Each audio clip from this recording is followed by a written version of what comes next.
7, James Arakawa. Batting third, the designated hitter, number 34, Brandon Motherall. Batting fourth in center field, number 4, James McClanahan. Batting fifth in right field, number 9, Jaron Silva. Batting sixth at third base, number 20, Chaz Myers. Batting seventh in left field, number 1, Ben Nemabon. Batting eighth in catching, number 5, Jeremy Lee. And batting ninth at first base, number 10, Jacob Weiss. The starting pitcher for the Tigers today is number 23, Zach Patterson. We're going to drive down right and we're back in. I'm going to fly home from down there.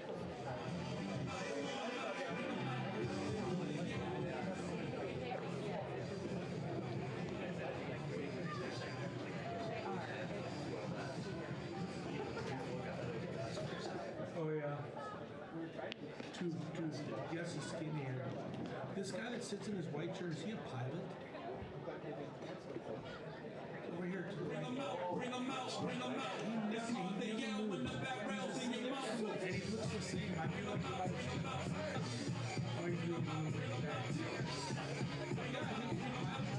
And now for head coach Jeff Lewis and the home team, your Portland Pilots. Leading off at second base, number 7, Jake Zupada.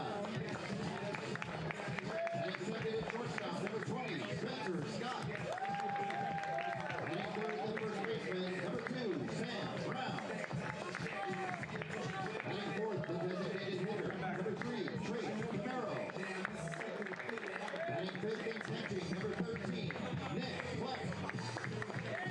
Batting sixth in center field, number 4, Jake Holcroft.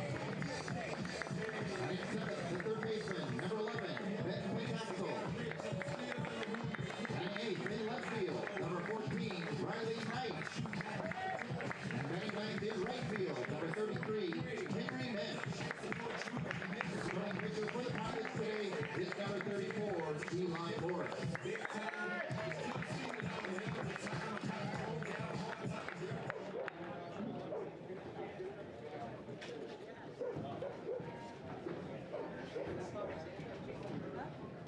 Fans, please rise if you are able and remove your caps for the playing of the national anthem.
It's a perfect day in the Rose City for some baseball, sunshine, and hanging with your best friend for Bark in the Park Day for the series finale between the Pacific Tigers and the Portland Pilots. Welcome into Joe Etzel Field. I'm Brian Slyke, joined by the coach Corey Keir, and we've got your action at the park today. The Pilots look for a sweep after taking the first two games of the series 15-3 and 5-3. After yesterday's games, the Pilots moved from 7th place to 4th place. But don't sleep on the Tigers, though, Corey. They're looking to play spoiler. Yeah, well, Brian, the last two games for Pacific Tigers have been real rough, mostly because of Brett and Brock Gillis, who have flat pitched doggone good. Today isn't different. Eli Morris, number 2 in Pilots history with strikeouts, and has the potential to be the best of all time. Look for the Pilots to go out and fetch a series win. And you see it on the mound right there. Another chapter in the book of Eli as he's making another start for the Pilots. 5-1 on the season, a 3.98 ERA, 66 strikeouts, and as Corey just mentioned, he's now second all-time in the career strikeout list at the University of Portland. He looks to climb up that list today and lead the Pilots to a sweep, Corey. Yeah, I mean, what do you got to say about him? I mean, he's as good as it gets, and like I said, a good chance he'll be the best all time. Let's give you the starting lineup for the Pacific Tigers. Leading off and playing second base, it's going to be Thomas Gavello, followed by James Arakawa, the shortstop, batting second. Brandon Motherall is going to be the DH again today. James McClanahan out in center field, batting cleanup. Jaron Silva out in right field, batting fifth. Chaz Myers, sixth. Ben Nemavant is batting seventh. Jeremy Lee back in the starting lineup, batting eighth. And then Jacob Weiss is the first baseman, batting ninth.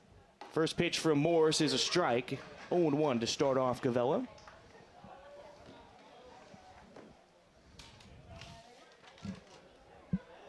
Gavello, a junior from Danville, California, comes into today batting .250 as he makes his 35th start on the season. 34 hits and 23 RBI.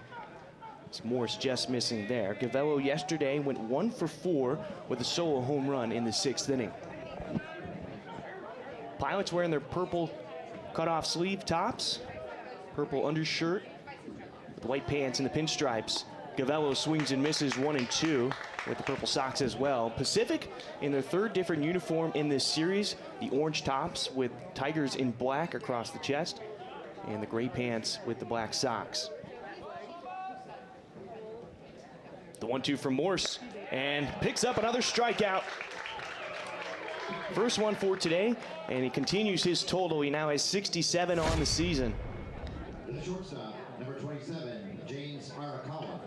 Nice little changeup on the outer half, and the thing about his changeup is he throws kind of 2 changeups. He'll throw one that's pretty much straight change, just slows down, and then he'll throw one that has a little bit of sink, and that looked like one with a little bit of sink. Really tough against the left-handers.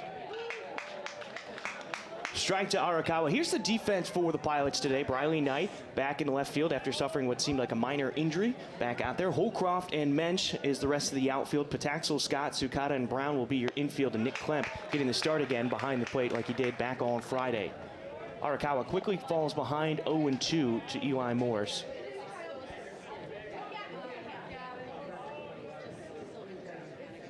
Morris now 30 strikeouts away from tying the all-time strikeout leader at the University of Portland. Missing there makes it 1-2.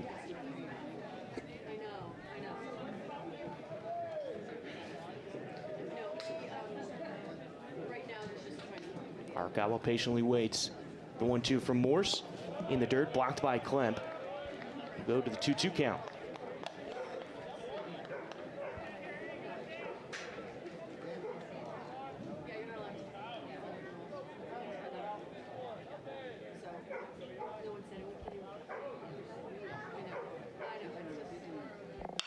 Arakawa gets one off the end of the bat that rolls in front of the Tigers dugout. We'll go back to the 2-2.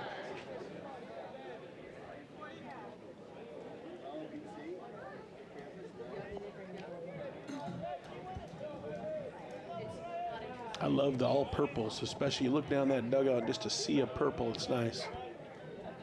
It's a good look. And the orange is good look too. Yeah, I was going to say the 2 colors today really work well. Here's the 2-2. Arakawa goes down with a strikeout. Back-to-back Ks to start the game.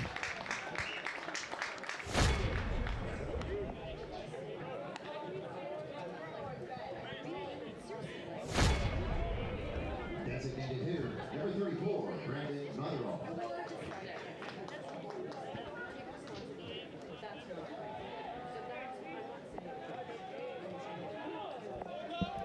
2 outs now here in top of the first inning as Brandon Motherall is at the plate.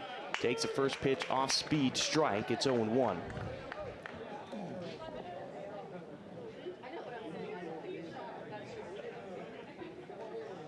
Number 1 on that all-time strikeout list is Ken Daly.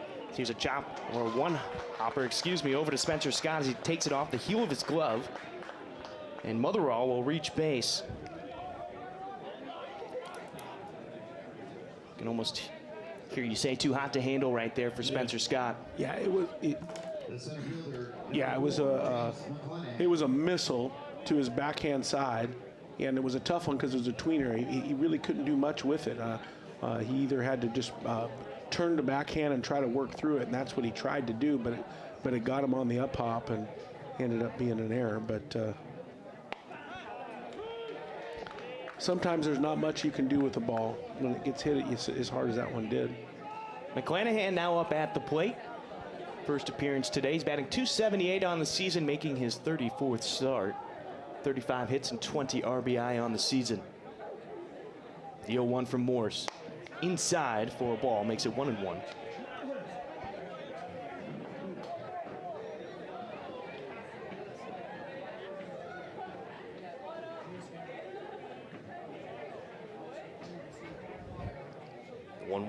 Morse gets set from the stretch. Swing and a miss from McClanahan, makes it 1-2. Great little pitch call there, little breaking ball, 1-1. Use the breaking ball to get the ground ball. And that's one thing that the Pilots do well is they'll throw their secondary pitches in any count. No chase from McClanahan, makes it 2-2.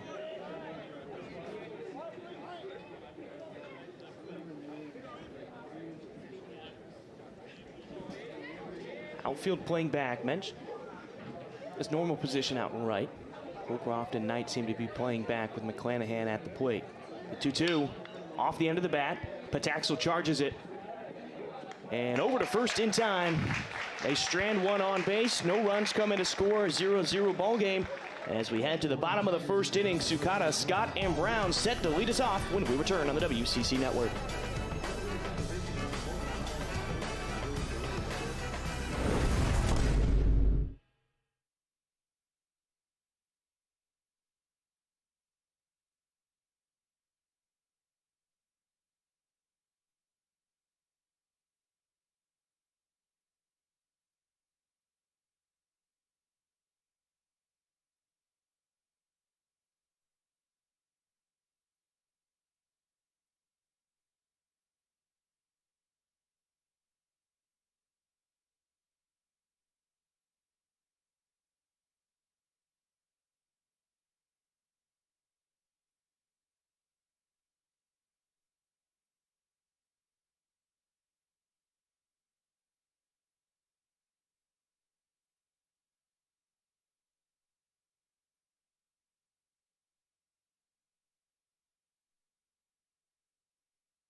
Welcome back. Bark of the Park Day here at Joe Edsel Field.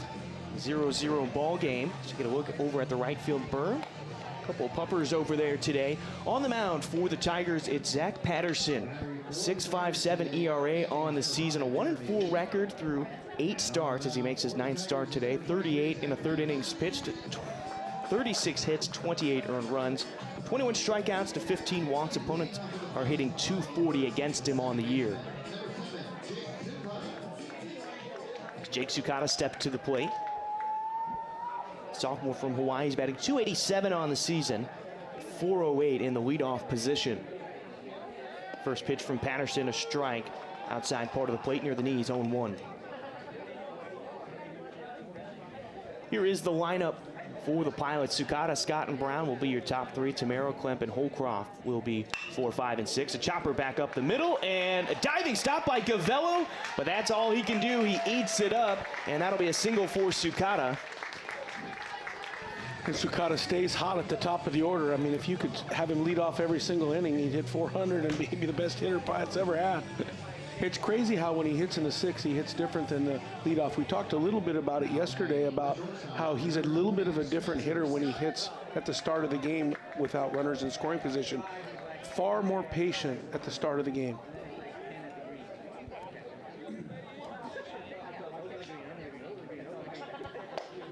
Spencer Scott takes a first pitch ball. It'll be 1-0. The rest of the lineup for the Pilots, it's Pataxel batting 7th, Knight will be batting 8th again, and then Henry Mensch will be batting 9th.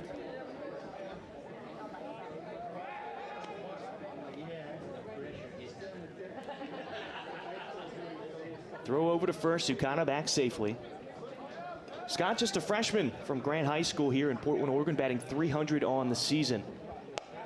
Second pitch he sees high for a ball, makes it 2-0. In the whole series, he's hit a lot of barrels at people. I mean, I feel like his last 2 at-bats yesterday were hard hit balls to the right side where the right fielder got. He's just 2 for 8 in this series, but you're right. He's had quality at-bats, getting the barrel on the ball, but unfortunately it's been at a couple of people. And give the Tigers credit. They've made some plays. I feel like he hit one with a big-time diving catch out there. I feel like Silva's made some plays. Yeah, you're right. Back in the 7th inning yesterday, Silva robbed Scott of a hit in right field. As Scott takes a strike here, it's 3-1. Really, the entire series, quite frankly, both sides has been incredible outfield play. I mean, with Briley Knight making 2 big plays in the outfield and Silva making big plays. Here's a pop-up into shallow right field. In comes Silva. Still chasing it down, and he'll make the catch with 2 hands. 1 away for the Pilots. And Holcroft had a ball he caught against the wall. Mensch caught a ball against the wall. There's been some really good outfield play in this series. Let's take a look at the defense for the Tigers today. Nemavant out in the left, McClanahan in center. Silva is out in right. Chaz Myers, second straight game over at third. Arakawa at short, Gavello at second, and Jacob Weiss getting the start at the rotation that is first base for the Tigers. And then Jeremy Lee, again, getting the start behind home plate like he had on Friday night. Sam Brown is up at the plate. Sophomore from Petaluma, California, is batting .261 on the year as he makes his 33rd start. He has 35 hits and 27 RBI to go along with 6 home runs. The RBI and the home runs both lead this Portland squad. First pitch he sees inside fastball, goes for a ball. It's 1-0.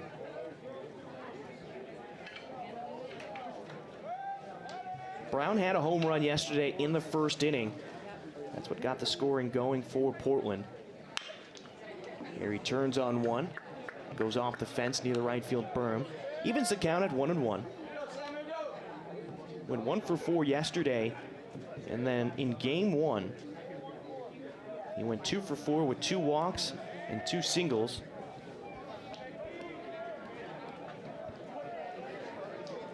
This has been a good series for the Pilot hitters, especially in game 1, getting all the bats going. Looked to be a breaking ball there. That gets Brown. It'll be 1-2.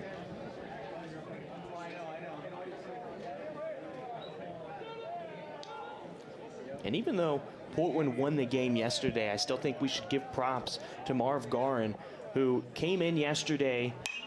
This ball's fouled off to our left.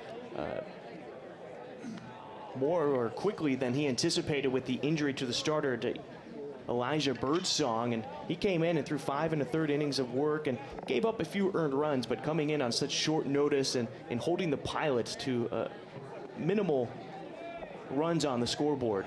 Yeah, I mean, he came in and went walk, and the coach came and visited, and then from that point forward, he was pretty darn good. So, yeah, against a club that had 18 hits, or I don't remember how many hits they had the day before, but there was a ton of them. Yeah, 17 hits in game 1. Yeah, so...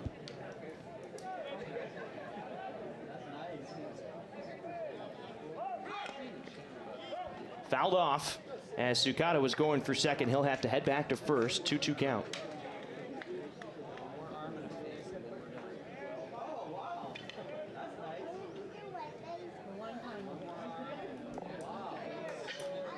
And the Tigers in game 1, they used 6 different pitchers. So yesterday they only used 3. They didn't have to go that deep into their bullpen. Pilots have really been somewhat conservative with the arms. They haven't had to use too many because of how well everybody's been throwing. I mean, Brett Gillis went 6 2/3, and then Joey Gartrell cleaned it up with 2 1/3 innings pitched to take game 1. And then you had Brock Gillis, Caleb Franzen, and Peter Allegro go yesterday. So 5 arms in 2 days. That's another throw over to first. Sukata back safely on the full count to Brown.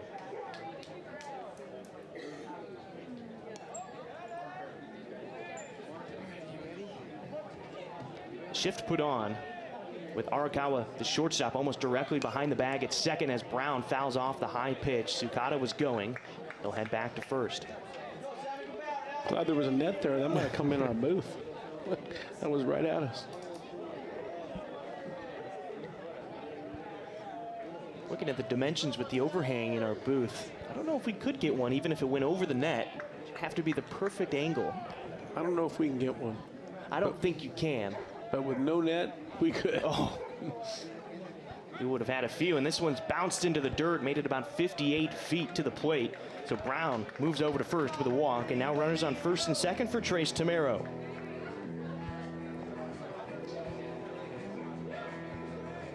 Brown just took his 19th walk on the season. That's tied for second best on the team with Briley Knight. Only Jake Holcroft has induced more walks this season.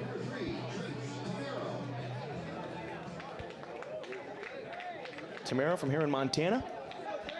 Batting .315 on the season as he makes his 27th start. He has 29 hits, 15 RBI, 6 doubles and 4 home runs this season. The first pitch breaking ball from Patterson off the plate, far side, 1-0.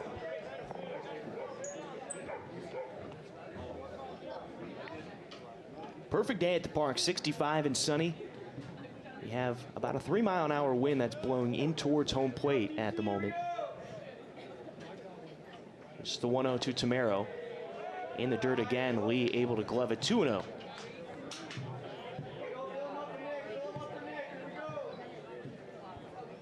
Well, with Portland taking the first 2 games of this series and LMU taking 2 from San Francisco yesterday, in fact, St. Mary's taking 1 from Gonzaga, Portland now finds themselves in 4th place in the conference. And Corey, you and I were talking that this is a very important game.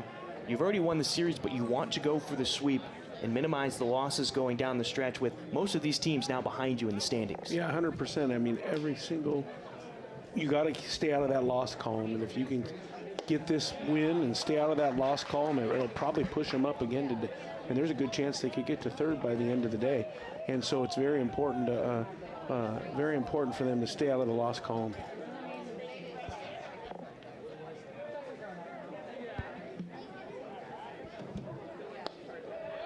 And Tamero gets himself on with a walk. So 2 walks issued early on by Patterson, and now the bases are loaded for Nick Klemp.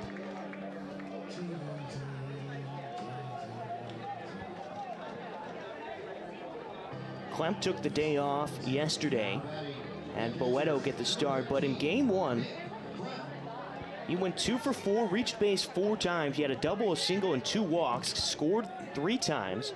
The only time he produced an out was a strikeout. Now he's got the bases loaded, first pitch. Low out of the zone, 1-0.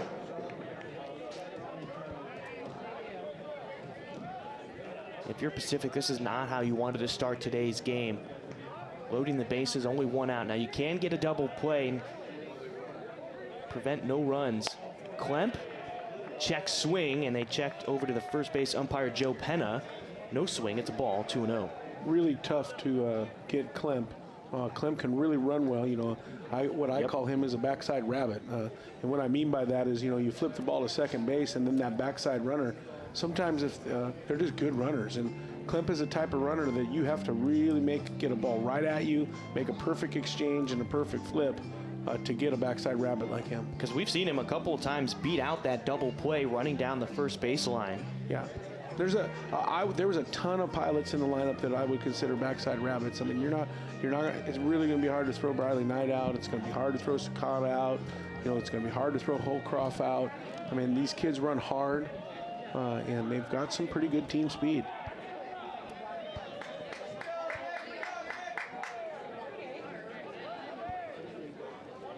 Klemp steps back into the batter's box after the mound visit. It's 2-0. Normal depth for the outfield. They're playing straight up. Fly ball that's going to go out of play. It's out there in the parking lot. Good one there, Corey. Loaded with dad jokes today. Can't wait to hear the rest of them. I snuck him in the opening and didn't even catch him. You'd be correct. Ball to Klemp, 3-1. Which one was it? Well, I said that Pacific it's been rough. Oh, the doggone days. I did remember hearing that. I said that Brock Gillis and Brett have been doggone good, and I said that the Pilots were looking to fetch a sweep. Ah, that's what it was. Man, I can't believe I prepared that for you and you didn't catch it. I caught the doggone good one. Man. Fetch the sweep. Normally I I'm missed. show and go, and I actually prepared something. Full count to Klemp with one out and the bases loaded. Strike three on Klemp. At the knees, far side of the plate, goes down looking, so 2 away. And that'll bring up Jake Holcroft. Holcroft, redshirt sophomore from Upland, California. On the year, he's batting .312 as he makes his 36th start. He has 44 hits, which leads this Pilot club. First pitch, breaking ball. Above the letters, 1-0. Yeah, Klemp's got to find a way to get that ball in play there. I know you don't want to hit a butt-out 2 ball, but the reality is if a butt-out ball to second baseman, you get 1 run, and he'd be hard to double up. Holcroft got an inside pitch that he fouls back, 1-1. Infield was back, so those are always at-bats in the scorebook as a coach that you circle and say, man, that's one that I wish we could have get one of those timely knocks. Sukada's on third, Brown's on second, Tamero's on first. The infield playing back. Breaking ball that Holcroft sends a fly ball into left field towards the line, and Nemavant will make the catch going into foul territory. So the Pilots strand 3 on the bases, no runs come in to score, and now we head to the second inning. Coming to the plate, Silva, Myers, and Nemavant when we return on the WCC Network.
Welcome back to the Ets.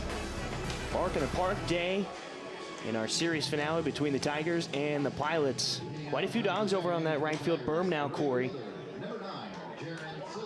Yes, there is. As Jaron Silva steps to the plate, his first appearance on the day. Silva's batting .243 on the season, making his 38th start. Silva, a grad student from Stockton, California, fouls off the first pitch. A couple of the Pilot players had to duck out of the way. Almost Scott Saunders. He already has a black eye. He don't need another one. No, he does not. I never realized how pronounced that black eye was until I was watching their game at Gonzaga, and you really got to see that shiner on him. Yeah, unlucky deal, just a celebration fist, right? Yeah, he hit his first home run of the season, his second one in his career, and came back to the dugout for a celebration, and unfortunately Sam Brown, a bit too excited, caught him right in the eye and had a black eye. Here's the 1-1. I don't know if I'd want to be punched in the eye by Sam. No, that's a strong man. Whether he was happy, I think if he was happy, it'd be better than if he was mad. Oh, absolutely. You should have seen the remorse on his face after it happened. He felt so bad. I actually remember that because I remember he hit a home run and then Skip pulled him. And I thought, man, that's an interesting move. And we saw the ice pack, and he was talking to the trainer, and 2-2 now on Silva. It was an interesting series of events. Sukada playing in shallow right field. Rest of the infield playing back as well. The 2-2. No chase from Silva. Full count now.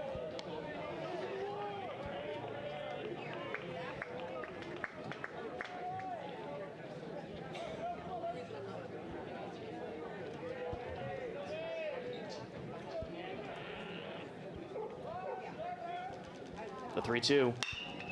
High fly ball into right field. Mensch is dropping back. He's just in front of the warning track, and he'll make the catch. One away on the loud out. There's not much wind here today at Joe Edsel Field. Normally the wind is blowing out. Today it's a small gust of wind blowing in. As now we get Chaz Myers coming to the plate. Myers, a sophomore from Brentwood, California. Batting .291 on the year, making his 34th start. 39 hits on the year as he takes strike one. He didn't play in game one, but in game two he went 0 for 4 with 3 strikeouts, and then you had the Briley Knight diving catch down the left field line that robbed him of a hit.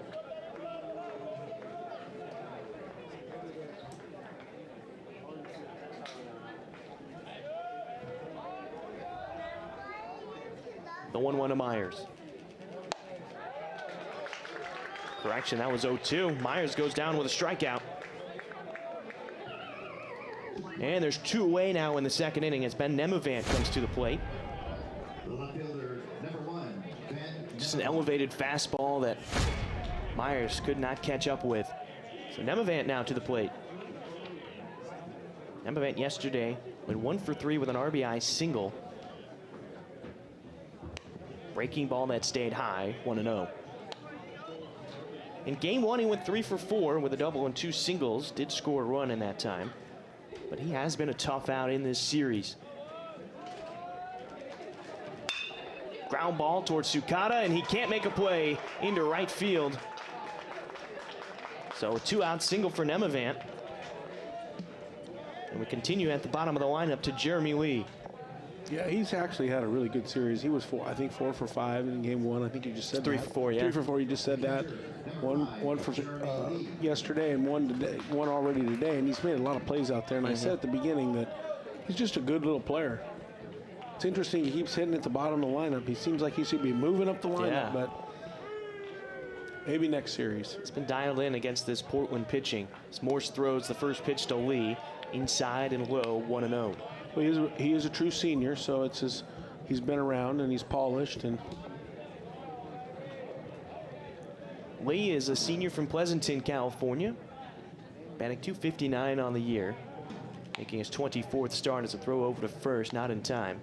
22 hits on the season, 6 doubles, and 2 home runs, and he has 13 RBI to show for it.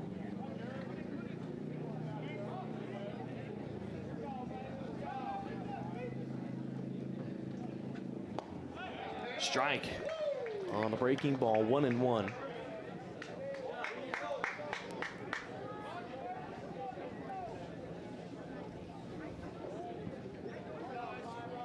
Infield playing back, Sukata close to the bag at second.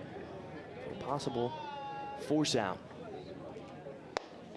Lee swings on the low pitch, 1-2.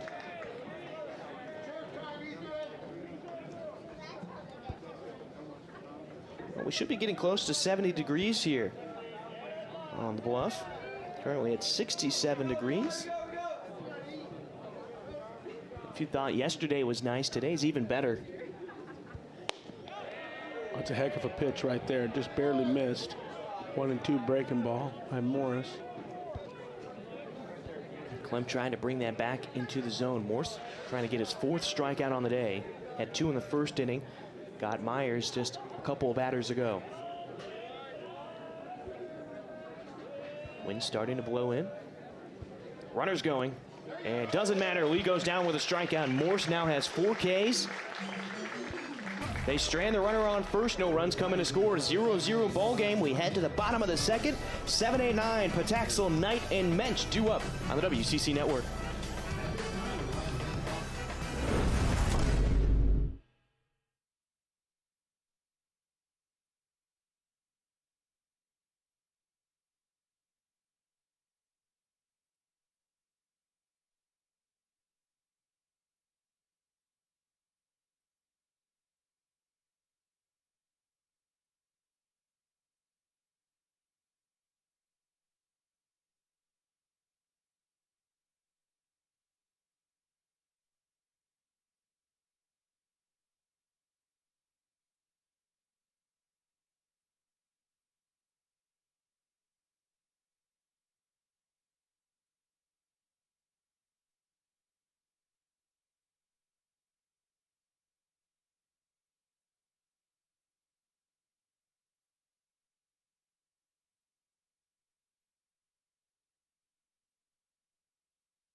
Welcome back to Joe Etzel Field. Brian Slyke and Corey Kier with your call. We've got ourselves a 0-0 ball game in the bottom of the second inning. Ben Pataxel leading us off.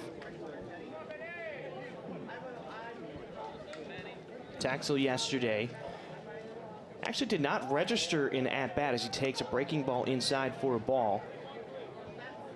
3 walks and he was hit by a pitch yesterday. In game 1, he went 2 for 4, reaching base 4 times thanks to an error and a walk. As he pulls this ball foul, evens the count at 1-1.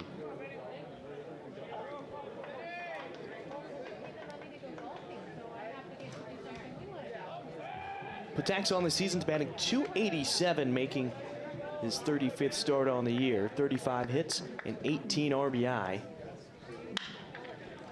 Chopper into that 5-hole and off the glove of James Arakawa into left field. He's thinking double.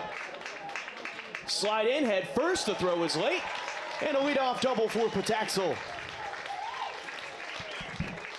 Looked like he was thinking 2 right away. Well, it's actually a teach that I've had, but if you have a left-handed outfielder and you hit a ball down the line, it's an automatic hustle double. And the reason is the left-hander has to go all the way to the line and do a glove side spin and throw you out. Well, that ball actually was going to left field but got ricocheted, first time in the second inning, down the line, and you can see it's so hard for that left-hander to make that glove side spin. It's one of the reasons you don't see a ton of left-handers play left field. Now it's a high fly ball into left field. Nemavan dropping back. Now he comes in, catches it. Pataxel comes off the bag at second, but won't go towards third. 1 away after Knight is retired. You know, I've always said that only Barry Bonds plays left field left-handed. Now, obviously, we have Riley Knight out there, and he does a heck of a job, and Nemavan has done a heck of a job. But, you know, you hook a ball down that line, it's a hustle double if they get to it. So Henry Mensch now comes to the plate. Had himself a nice game 1. As he went 3 for 4 with a double, 2 singles, and 3 RBI. And even in those outs that he produced, well-struck balls that made its way deep into the outfield. First pitch breaking ball for a strike makes it 0-1.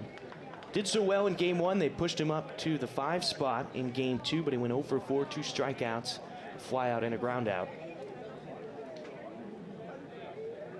Talking with Coach Loomis, he really likes having Mensch on the field because he gets on base a lot. Another high fly into left field. Nemavan will make the catch. Pataxel faking, going towards third, and so 2 away quickly after the leadoff double. Go back to the top of the lineup to Jake Sukata, who singled in the first inning but was left stranded over at third.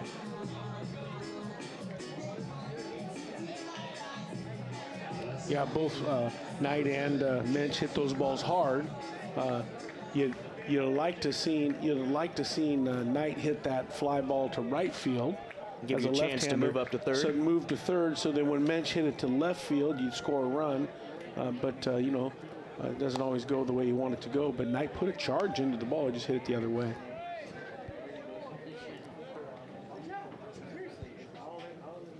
I mean, that's one of the, when you are left-handed and you are trying to move a runner, you almost want to eliminate away early in the count so you don't hit that deep fly ball to left field and get nothing out of it.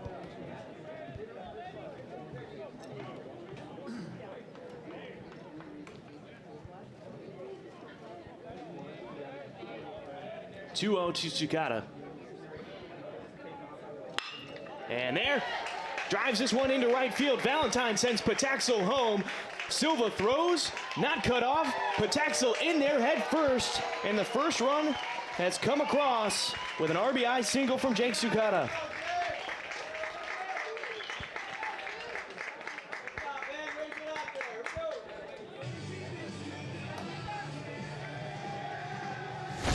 Get the celebration in the dugout, another look at it. I mean, that ball was hit so hard, Gavella couldn't make a play on it over at second. Pataxel on his horse, able to slide in before the throw got in.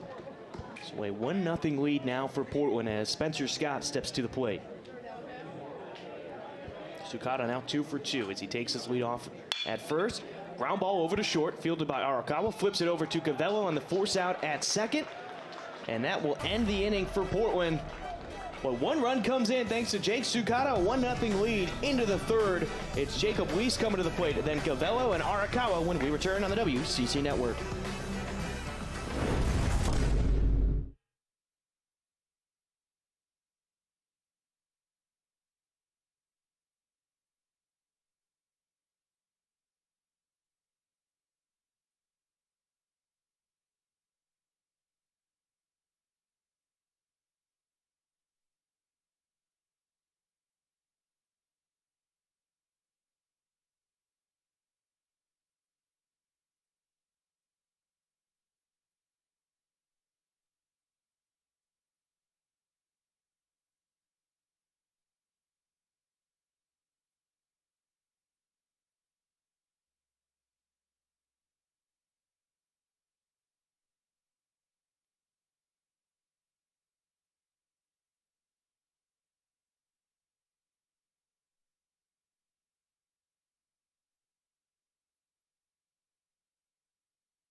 Welcome back to Joe Etzel Field.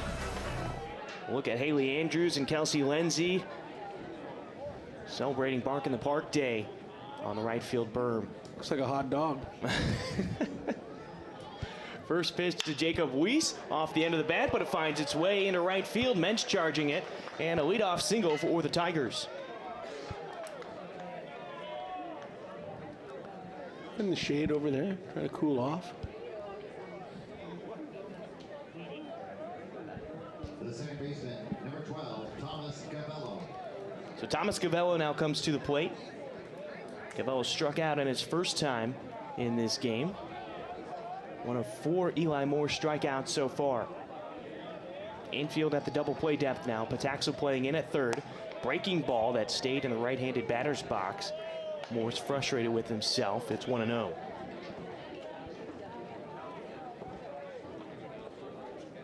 Mensch playing deep, same with Holcroft in center.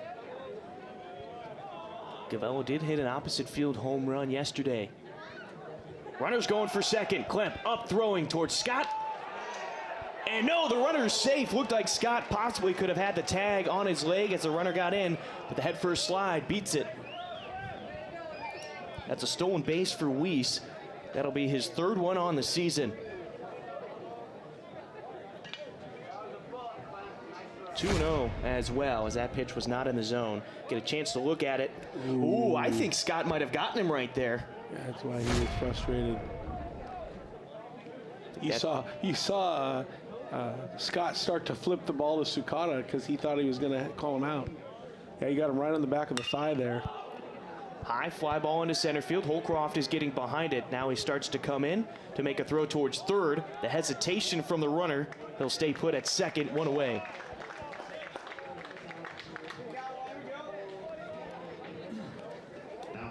Yeah, it looked like the hand was still off by a couple inches when that tag was applied. So the Tigers not only steal base, but they steal a call. Yeah, get a little lucky there.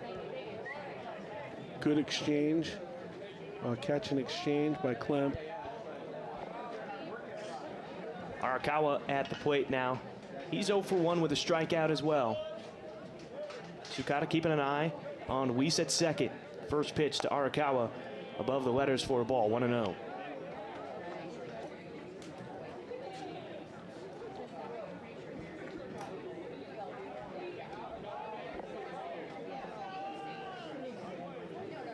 Pataxo playing in over at third. Brown behind the bag at first, off the line. Arakawa swings, puts this ball into center field. Holcroft getting behind it again. Runner fakes like he's tagging up, and back-to-back flyouts to Holcroft puts 2 out with a runner on second. Just had some deja vu there.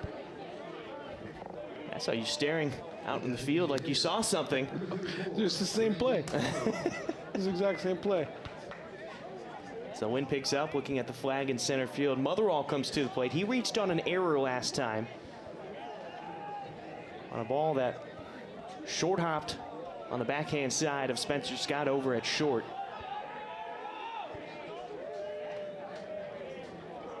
Sukata in shallow right field. Brown behind the bag at first. The first pitch to Motherall is a strike at the knees. Fastball away, 0-1. Yeah, when Eli gets ahead of hitters, he's really tough because that changeup away comes into play.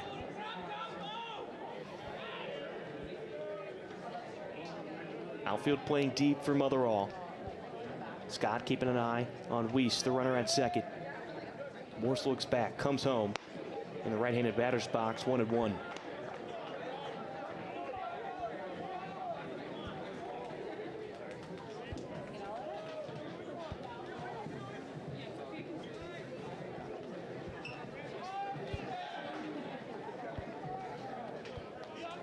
Two outs, top of the third inning, a 1-0 lead for Portland. The 1-1 to Motherall, gets it off the end of the bat. It's in fair territory, barehanded by Klemp, and the high throw goes over Sam Brown. The runner's going to come in from second. Mensch fields it, and Motherall ends up on second after the error.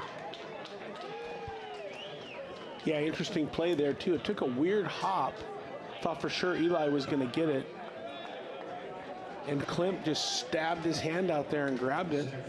And what happened there is that Klemp was directly behind the runner, and it's why you teach your catcher to move into a lane, and he kind of tried to throw a little looper ball. And let's take a look here. Yeah, he kind of threw a little looper ball over him. It wasn't even really the runner. He kind of just threw a little looper ball. I thought he was trying to do like a little dunk with a fadeaway. Oh, the line drive caught by Eli Morse off the mound, robbing McClanahan, and that'll end the inning. 1-1 ball game as we head to the third. Brown, Tamero, and Klemp coming up. Another look.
Welcome back to Joe Etzel Field.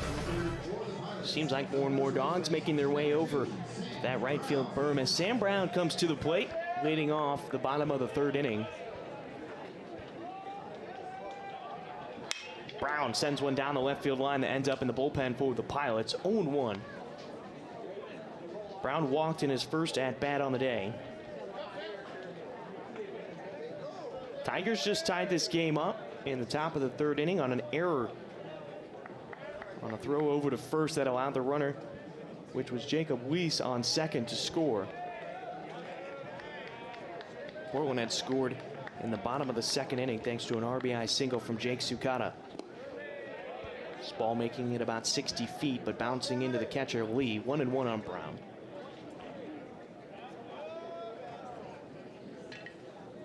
Big gust of wind, looking at the flag in center field, blowing towards the left.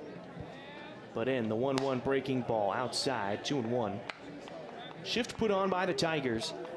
Gavello, the second baseman, playing in shallow right field. You can see on the right side of your screen. The first baseman's out of your screen because he's playing behind first. Arakawa, the shortstop, almost behind the bag at second. Brown off the end of the bat, fouls it off, 2-2.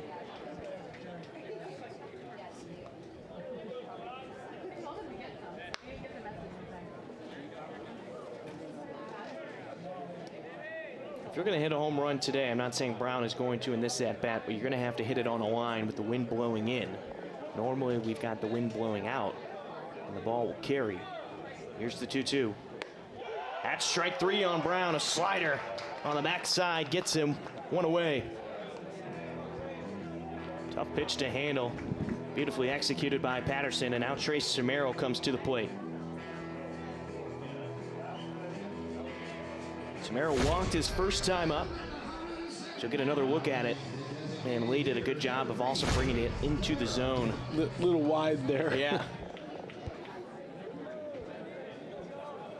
So the shift put on for Samero as well. And there's a drive into right field. The bat flip and off the scoreboard. Yabo for Samero. And the Pilots retake the lead 2-1.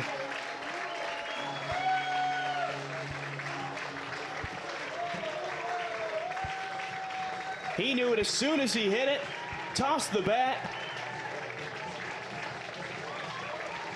And the Pilots reclaim the lead. Yeah, one thing about Tamero, when he hits a home run, it doesn't take very long for it to get out of there, man.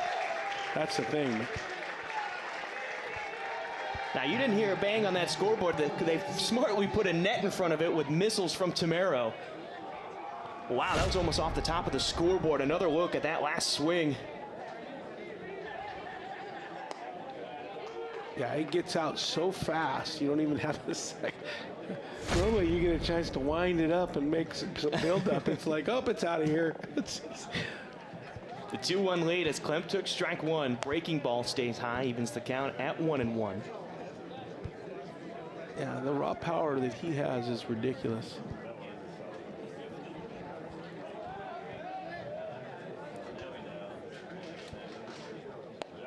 Ball inside. Makes it 2-1. Tamero just hit his 5th home run on the season, now tied for 2nd on the team with Briley Knight, only trailing Sam Brown, who hit his team-high 6th. Here's a comebacker back to Patterson. The underhand flip, 2 away. And as I was saying, Brown picked up his 6th and team-leading home run yesterday back in the 1st inning. Jake Holcroft now steps to the plate. He flew out into left to Nemavant to end the 1st inning in his first at-bat on the day.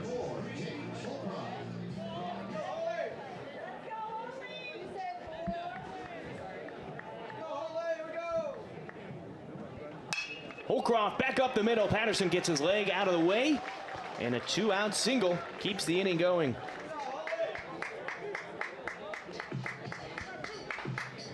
Ben Pataxel will now come to the plate. Pataxel doubled his last time up on a ball that got off the glove of Arakawa down the left field line. With 2 outs, I don't know if you'll see Holcroft go, but he's 4 for 5 on stolen bases. He's taking a hefty lead right now off the bag at first. So much so that Patterson has to throw over. Back safely is Holcroft. That wind now blowing in again.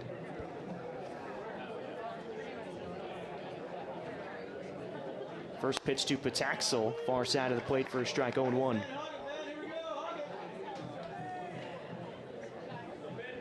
Blue skies here at Joe Etzel Field.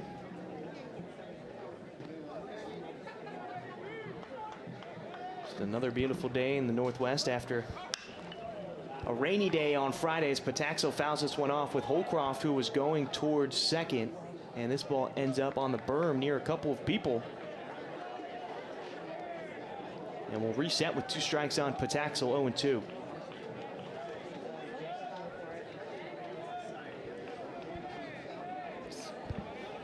Great spot to have all the dogs, but have to be aware of everything that's going on in the game, keeping an eye for the foul balls. Here's the 0-2. That one's low. Good eye from Pataxel, makes it 1-2.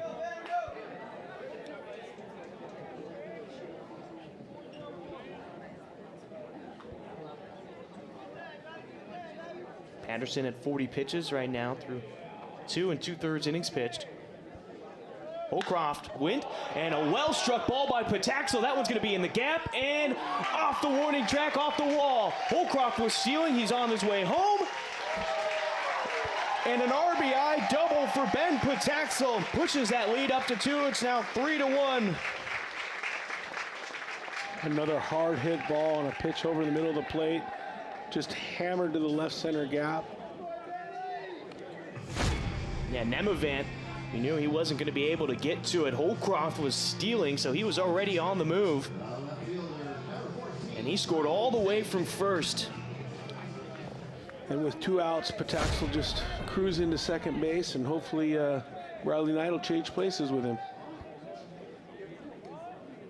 So a 3-1 lead. Breaking ball on Knight. Falls in for a strike. It'll be 0-1. But have to hand it to Portland after giving up that run in the top of the third. They've responded by scoring 2 runs here. You got to stay positive. Mm-hmm. Positive. Yep. Cross that one off. Yep, you're going to be nailing those all game. I can feel it. The wind has now died down with Pataxel over at second. Gavello in shallow right field. Weiss behind the bag at first. Another one that's in the dirt. Wiz had a tough task with these breaking balls that are making it about 59 feet, 60 feet, not all the way to the plate. But he's kept everything in front of him.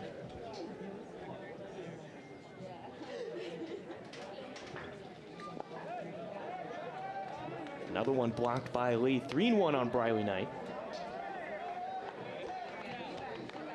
Knight hitting .266 after flying out in the second inning to Nemavant. 23 RBI on the season on 29 hits. 3-1. Swung on and missed. Full count now on Riley Knight.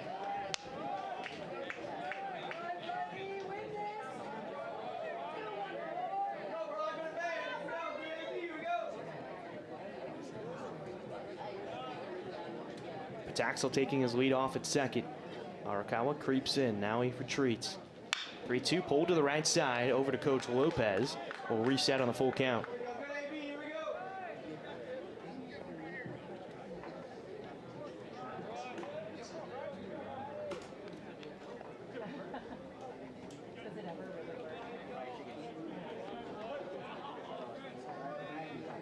Full count, 2 outs. Breaking ball that's pulled down the first baseline. Weiss fields it behind the bag. He'll step on it before Knight gets there and ends the inning for Portland. But 2 runs come in to score. A Tamero home run. And Pataxel with the RBI double, scoring Jake Holcroft from first. A 3-1 lead. Silva, Myers, and Nemavant to the plate next for the Tigers.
Welcome back to Joe Edsel Field. You can see everybody enjoying the sunshine today at Bark in the Park Day, as the Pilots have a 3-1 lead after scoring 2 runs in the bottom of the third inning, as Eli Morse back out there for the 4th inning. First pitch strike to Jaron Silva. It's 0-1. Silva flew out to Henry Mensch in his only appearance on the day so far. Squaring to bunt, pulls it back on a ball that's off the plate. 1-1. Silva batting .241 on the season now. .310 as the leadoff man. He's got 33 hits on the year on 137 at-bats. Here's the 1-1. Popped up. Pataxel's chasing it down in foul territory. He's in front of the Portland dugout, and he'll make the catch just on the other side of the third base coach's box. First batter's retired here in the fourth. He hit that same pop-up yesterday. I don't know if you remember this. And Pataxel lost it in the... And Scott had to run all the way from short. And he wasn't able to get it because of where it was at, but that's interesting. It was the same look. A little easier when the third baseman sees the ball. Yeah. As Chaz Myers comes to the plate, 0 for 1 with a strikeout. Pataxel playing in at third, the rest of the infield playing back. First pitch fouled into the net, 0-1.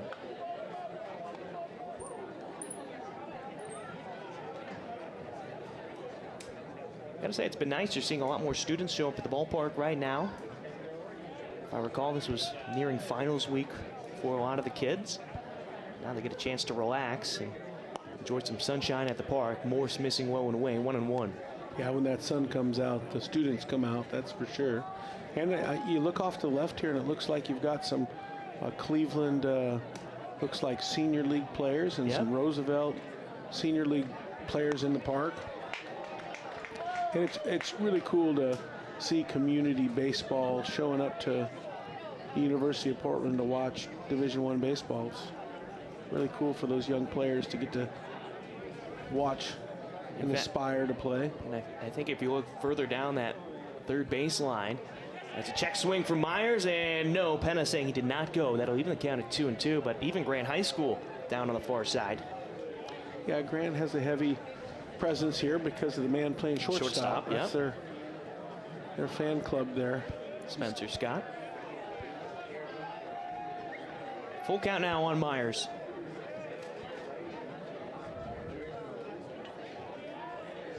Holcroft adjusts in center field. The throw from Morse swung on and missed. And that's another K.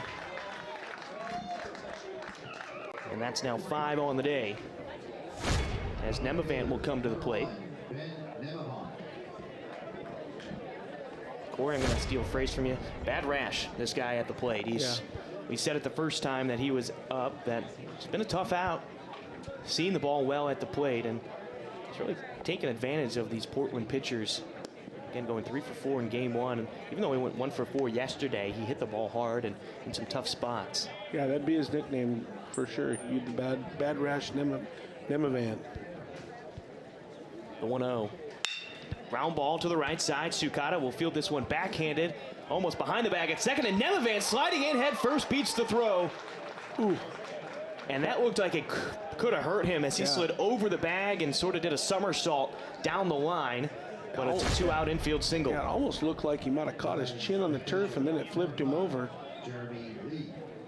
Slide in, and then you'll see right here. Oh no, he's just an athlete. Yeah. Just give it some athleticism. Some slip and slide action. Somersault at the end. He's a pesky player. He's a player that when you're in the dugout, you don't like that guy because he's always on base and causing you problems. And of course, he hits deep in the lineup. You're like, of course, the guy's on the, what's he, 8th? He's the 7 hitter. Yeah, 7. This guy never gets out, but you respect him because he plays so hard. And you see why he's out there every single day. Another throw over to first. Well, you know, there's a clock for every baseball player, and his clock is running out, you know. He's a senior, and hopefully some minor league club will give him an opportunity at the end. You know, with the 20-round draft, there's probably no chance he's getting drafted. That's the hard thing here. We got some of the best baseball players in the area right in front of us, and very rare for them to get drafted with a 20-round draft. But maybe a club will sign him out of a senior sign and let him go play in the minor leagues and keep that game going. Well, nothing against him. It just doesn't seem like he'd be that big of a threat, but here he is throwing his bat out there every single time and getting on. And in this day and age, and how you look at on-base percentage and what it means to a team, that can be a very positive look for him come draft evaluation and being signed as possibly as a free agent. Well, he has some feet. I mean, I haven't got a stopwatch on him, so there's probably some sort of tool in his running, and he is polished, and he probably could find a spot on a minor league roster. The hard part is just, will he ever play in the big leagues? And the answer to that is probably, statistically, no one here will. Scott fields it over at short, and the force out over at second gets it over to Sukata in time on the fielder's choice. No runs come in to score for Pacific. A 3-1 lead. Bottom of the order for the Pilots. It's Mensch, then back to Sukata and Scott at the top when we return on the WCC Network.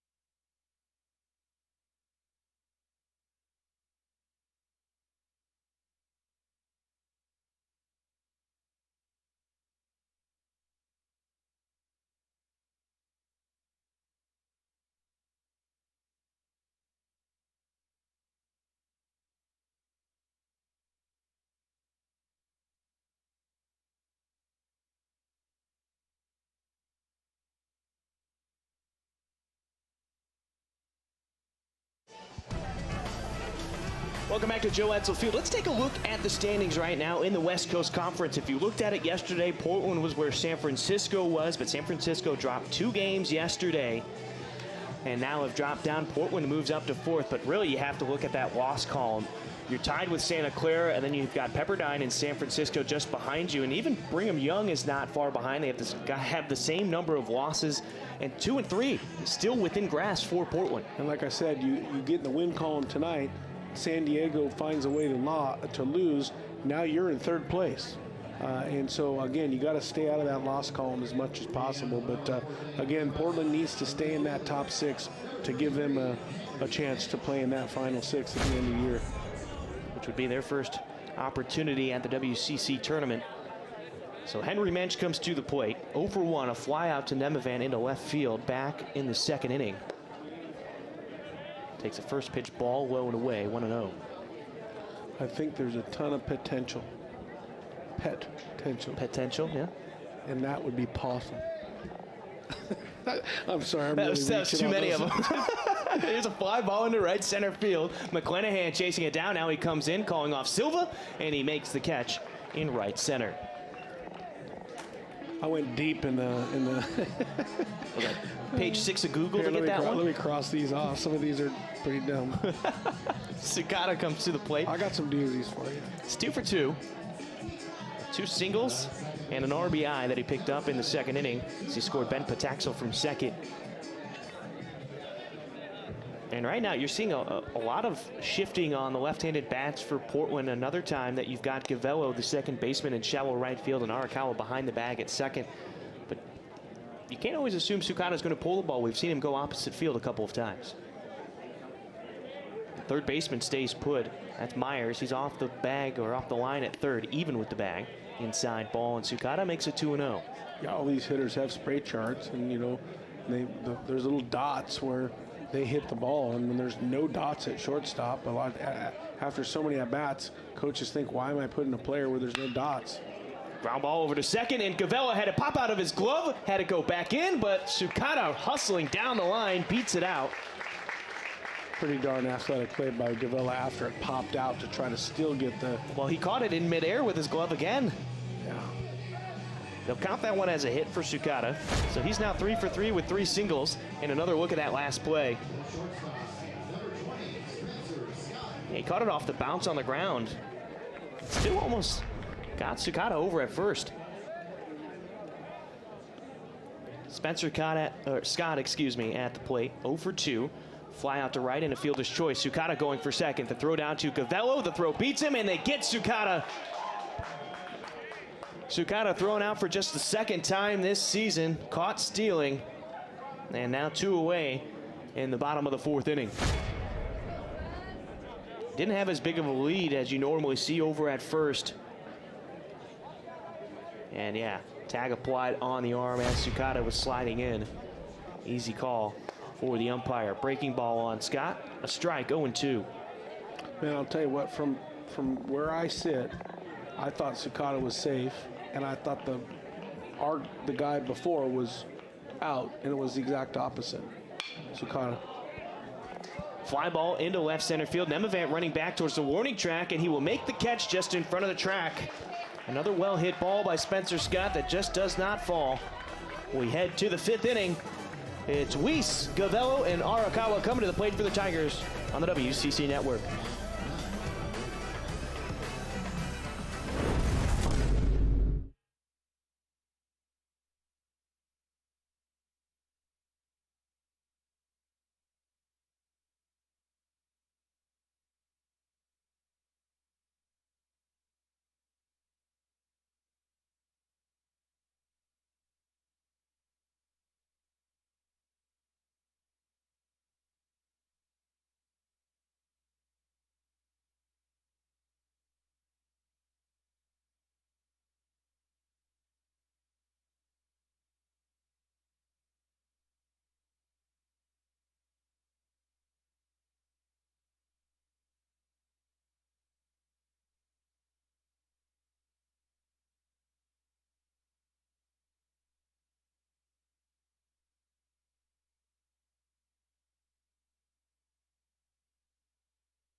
Welcome back to Joe Edsel Field. A 3-1 lead right now for the Portland Pilots as Eli Morse back out on the mound. Jacob Weiss to the plate. He was 1 for 1 on the day. He singled in the third, had a stolen base, and he came around to score on an error. So no earned run for Morse, but a run for the Tigers. First pitch low for a ball, makes it 1-0.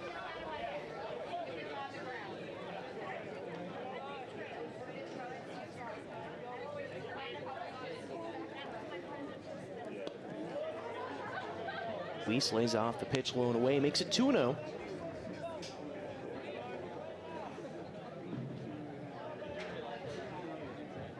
Infield playing back.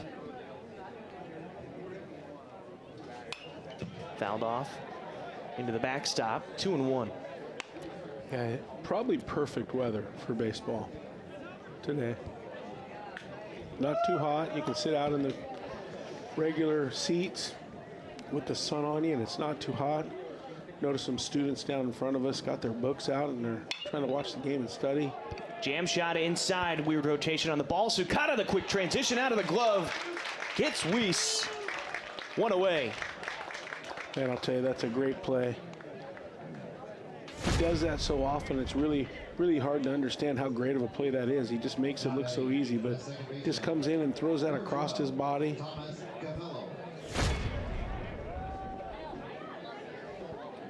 Thomas Gavello stepping to the plate, 0 for 2, a strikeout and a flyout to Jake Holcroft in center field today. Ground ball to the right side. Sukata backhands it, falling behind the bag, over at second, and Brown had to come off the bag. Gavello will be safe.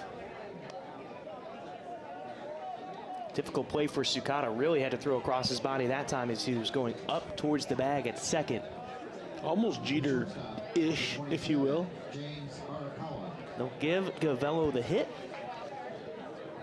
And so he now stands on first as James Arakawa comes to the plate. He's over 2 as well. A strikeout and a fly out to center field. Sukata understanding the speed of Gavello and getting rid of that ball quick. If he would have tried to like take another step and truly Jeter that ball, he would have made a great throw, but he would have been safe. So he knew he had to get rid of it. And Sam did the best job he can to work the bag. He did a good job working the bag. He tried to get to the backside of that bag, but he just was too far away. Arakawa fouls it off in front of the dugout for Portland. That's one thing that and Sam probably doesn't get enough credit for that either, is he does a great job of, if he has to come off the bag and save the ball, he'll come off the bag. And a lot of guys will get anchored to that bag and that ball will be against the fence and they'll be on second base. Yep, exactly. The 0-1, another throw over to first as that ball pops out of the glove of Brown. We'll reset with the 0-1 on Arakawa. A lot of people think first base is a place you just put a big hitter, a big non-athletic hitter. And I'll tell you what, there's an art to playing first base, and if you're good at it, it's noticeable. Pataxel almost on the infield grass over at third. The back pick from Klemp over to first. The runner back safely. 1-1 on Arakawa.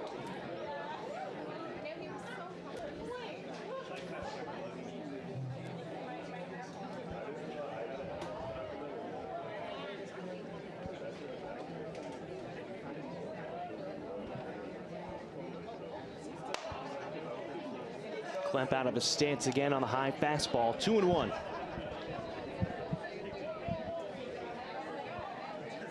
The energy in the park today is just way bigger than it's been in the past, and I don't know if it's just because all the dogs are here, or just more people, or it's the weather, but I'd say it's a mixture of all three of those. Arakawa swings and misses, even in the count at 2-2. Or how well the Pilots are playing. It's really good baseball.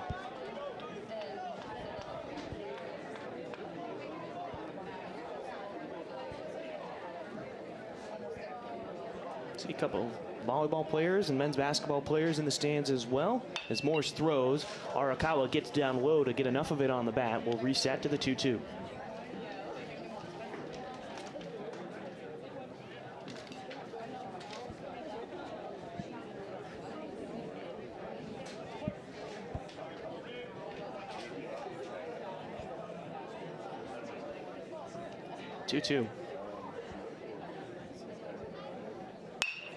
Chopper towards the bag at second. Sukata fumbles the ball, trying to get the force out and flip it over to Spencer Scott to start a double play, but instead both players will be safe on the error.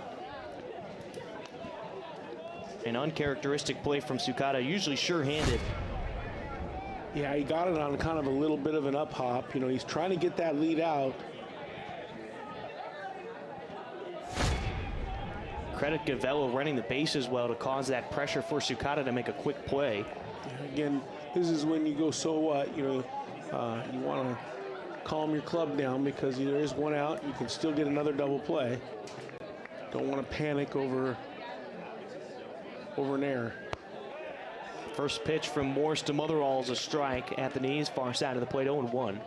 Motherall is 0 for 2 today, but he's reached base twice with 2 errors. First, the error by Spencer Scott over at short, and then an error by Nick Klemp behind the plate, has tried to throw the ball on a dribbler just in front of the plate, but overthrew Sam Brown. Here's the 0-1. Off the plate, 1-1.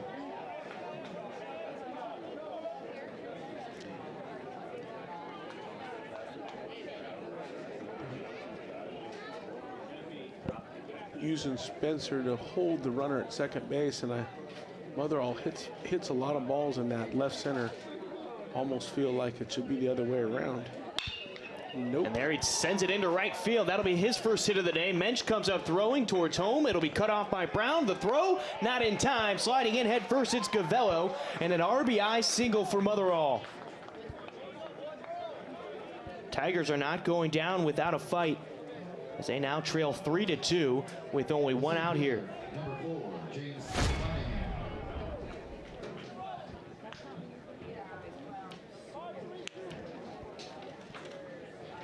And we talk about Nemavant being hard to get out in this series, but Motherall has been difficult. He went 1 for 5 in game 1, but in game 2, he had 2 singles and 2 walks, and he reached base 4 times as Coach Lambert goes out on the mound. Talk things over with his pitcher. It's a great timeout, man. I can't even tell you how good of a timeout this is. Eli's frustrated. Eli's pitching a great game, you know, and there's 3 errors up there, and the Pilots don't make errors. No. I mean, that's if you're on the pitching staff here, you don't go out on the mound and turn around and look at 3 errors on the board. It's just not what happens, and it's frustrating to him. And he showed a little emotion after the run scored, and Coach Lambert is a veteran coach and sees that. He's going to go out and get him reset and get them all reset and make them understand that, hey, man, it's still a 1-run ball game, and we got a choice here. Are we going to roll our necks and do a great job of getting out of this situation and win the ball game, or are we going to allow this to, you know, snowball on us? But great timeout by Coach Lambert. So now they've switched it up. Sukata is now keeping an eye on the runner at Arakawa at second. Brown playing behind Motherall at first. Pataxa behind the bag at third as well. The infield playing deep. The check swing by McClanahan. The tag by Eli Morse down the first baseline makes it 2 outs. Both runners move up 90 feet though, so Motherall's now at second. Arakawa moves over to third. But the big important part is they picked up an out there. And now with 2 away, you get to face Jaron Silva, who's 0 for 2. I love the athleticism of Eli to hop off the mound, grab that. He's like, we're not throwing this thing, we're going to tag. Now, I'm gonna tell you, I've been guilty in the past of whenever there's a tag like that, I've been guilty in the past to tell my shortstop, to tell that guy at second base that was a foul ball. He'll see that guy walking off, and that guy at second base will come back to the dugout. It's kind of a Bush League play, I know, but I'll tell you what, if he went walking off and they got a double play out of it, they'd love it.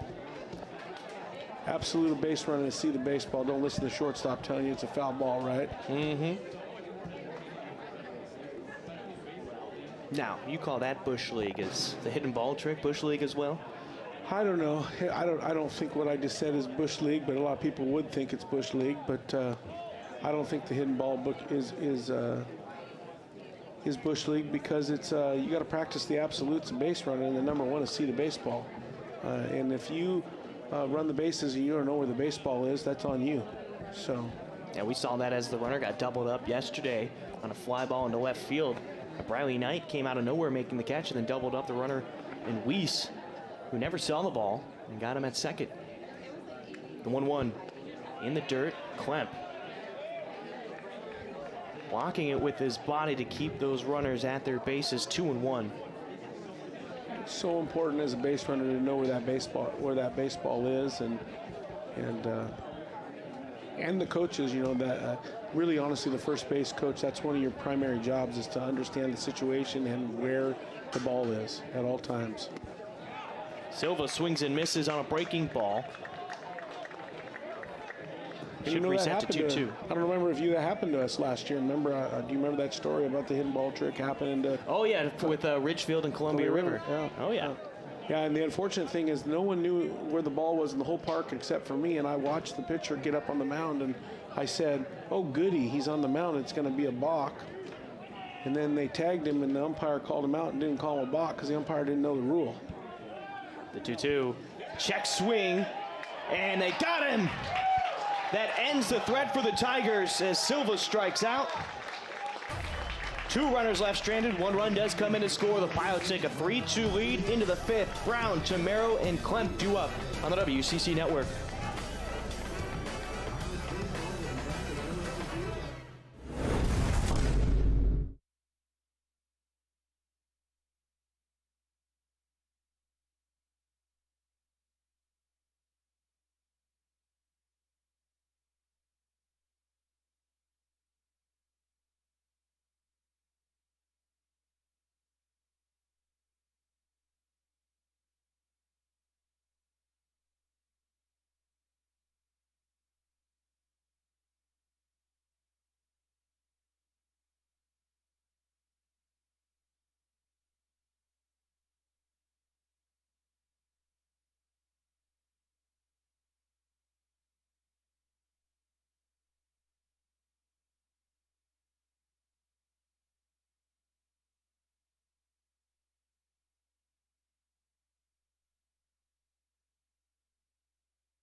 Pilots look to get back their 2-run lead as Sam Brown comes to the plate. A 3-2 lead right now after the Tigers scored 1 in the top of the 5th inning.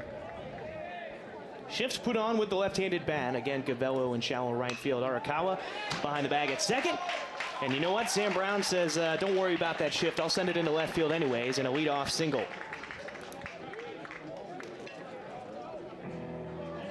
That's one thing I've been very impressed with Sam Brown and how he handles himself at the plate. Yes, we've seen him pull the ball so much, but he definitely brings that ability to flare it out into left and go opposite field. Well, he's made a considered effort from about 4 series ago. He had a series where he was really, really pull happy, and then they went on the road, and then when he came back, I could visually see him working the other way. So he's definitely worked on it. Trace Tamero is at the plate. He's 1 for 1 today. He walked in the first and then smoked a home run off the scoreboard in what left in a hurry. Now he steps to the plate with a runner on first. Gavello now just on the infield dirt, almost on the outfield grass. Arakawa is by the bag at second as Tamero falls behind 0-2. You can see Tamero trying to put another charge into a ball. That big swing. Myers now goes over to the 5-hole. Chopper, Coach Lopez able to field his position over at first base. 0-2 again on Tamero.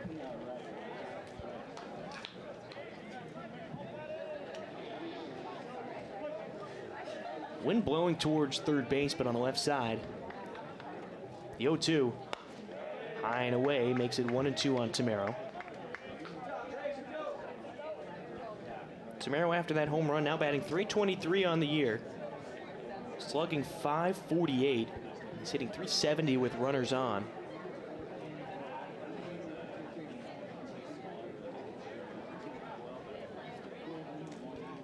The 1-2 from Patterson. Breaking ball, hit out in the left field by Tamero. Nemavant having to run a long way towards the foul line, and he will make the catch about 3 or 4 feet off the line, and Tamero is retired. I will say, even though Tamero just got retired, having his bat back in the lineup for Portland after missing almost the entire season last year has been a big plus on the Bluff. Yeah, and it looks like he's really embraced that now as the DH. You know, he's in the line. It seems like he's in the lineup every day, and he's embraced that, and that's good. Lee able to get out of his stance and glove that one that was well above the head of Klemp, 1-0. It's hard to be a DH. It really is. I mean, we've talked about what a great job Scoro's done as a pinch hitter, but it's hard to be a DH too, you know, especially when you only get one side. Like you get the right-handers or you get the left-handers, and it's a different mentality. Klemp takes a strike there. It's 1-1. Especially if you love to play. You know, guys love to play baseball, and part of it is going out and catching, throwing, and playing the positions. Klemp 0 for 2 today. A strikeout and a ground out to the pitcher. Here's a high fly ball into right field that Silva's running back. He's at the warning track, and he makes the catch as he backs into the fence. And another well-struck ball by Klemp, but an out, 2 away. Corey, you and I were both looking forward. You thought it might be that first home run we've kept talking about all series. Ball was hammered. And Silva didn't really play that ball very well, but Silva's done a great job out there. Yeah, he has. I mean, first he opened the wrong way, and then he went into straight backpedal. Yeah, he went into neon Dion backpedaling, and then he made a great catch. First pitch to Holcroft goes off the plate out of the zone, 1-0. That's not how they draw it up, but they take it. It's an out is still an out. Yeah. When you go to the driving range and the golf course, when you go to the golf course, you don't care how it gets in the hole. You're just glad it gets there. Another high pitch, 2-0 on Holcroft.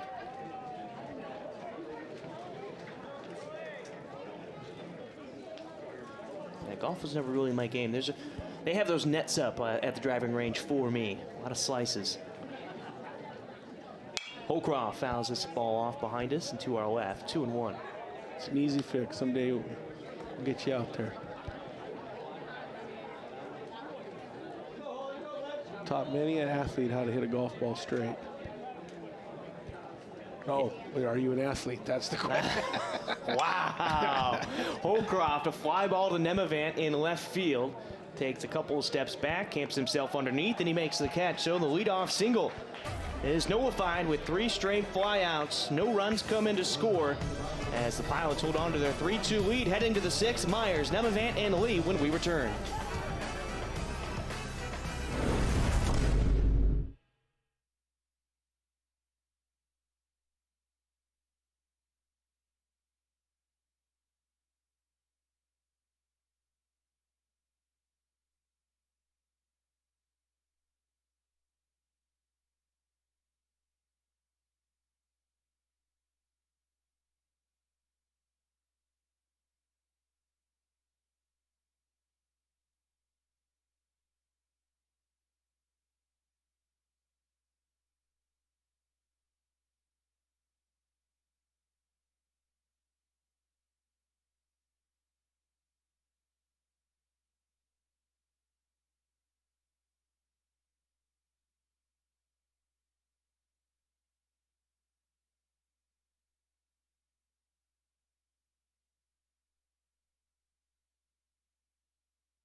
Welcome back to Joe Edsel Field. Eli Morse delivering a first pitch strike to Chaz Myers, who's 0 for 2 today with 2 strikeouts.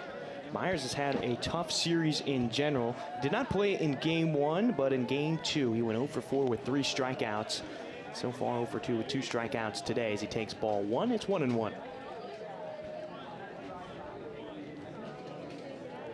Of course, Nemavant is up next. He's 2 for 2 with a couple of singles. High fly ball, Holcroft running back. Now he gets behind it near the warning track, and he makes the catch in front of the pilot wheel in left center field. 1 away. And Holcroft and Briley Knight always just have such a great read on the ball off the bat, always setting themselves up in the right spot. And you see why those two have just solidified themselves in those two positions. They do. Right off the bat, they kind of know where it's going, and then they turn and run to where it's going rather than look at it the whole time. Morse gets the first pitch strike on Nemavant. It's 0-1.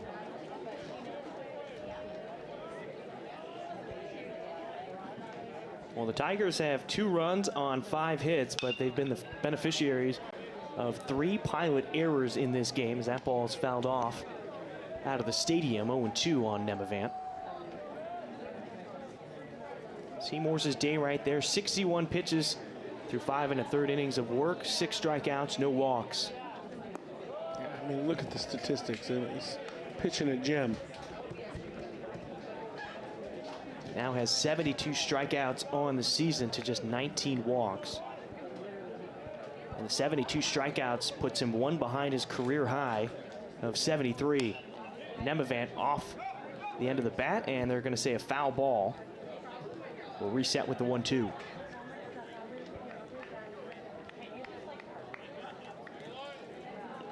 So you think with this dog event today that they load up the the concession stand with Scooby snacks?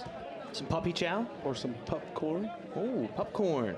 Do you think they probably, I bet you they got some dog treats in there today. You would hope so. Keep them entertained as well. The 1-2. Blocked by Klemp. Came off so hard, Morse will take it just in front of the mound. Maybe they have him down at that table down by the berm. I don't know, maybe not. You feed dog. Well, yeah, you get chaos probably. Yeah. You start mixing in food. It's like mixing in food around Corey. Fights start. The 2-2. High ball that's going to go out of play near the berm. And actually ends up near the street. So 2-2 on Nemavant. And Nemavant 2 for 2 today with 2 singles. He's been left stranded both times. Infield playing back. Sukata on the outfield grass. Brown's heels almost on the outfield grass over at first. Nemavant, fly ball into right. Mensch will field it on the bounce, keep the ball in front of him. And Nemavant goes to 3 for 3 with 3 singles.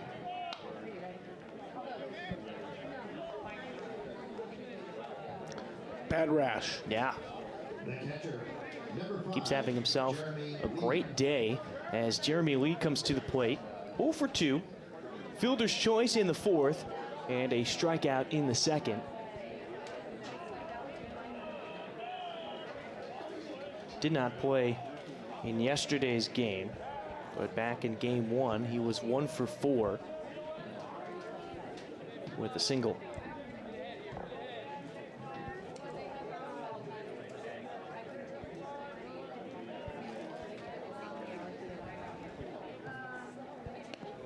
And that one hits Lee. First hit batter by Morse today. So runners now on 1st and 2nd with 1 out. In a tough situation as Jacob Weiss comes to the plate. Singled back in the 3rd, had a stolen base where he came around to score on an error.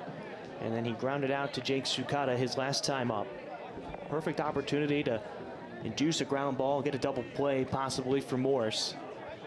Of course, a fly ball that drops could possibly bring in the tying run on 2nd. Weiss, the open stance, batting from the right side. Morse looks back at Nemavant. He'll come home with it. Fly ball out to Mensch and right. He's running back in front of the warning track. He was playing deep on purpose, makes the catch. There's 2 away as Nemavant tags up from 2nd, moving over to 3rd, and runners on the corners with 2 outs.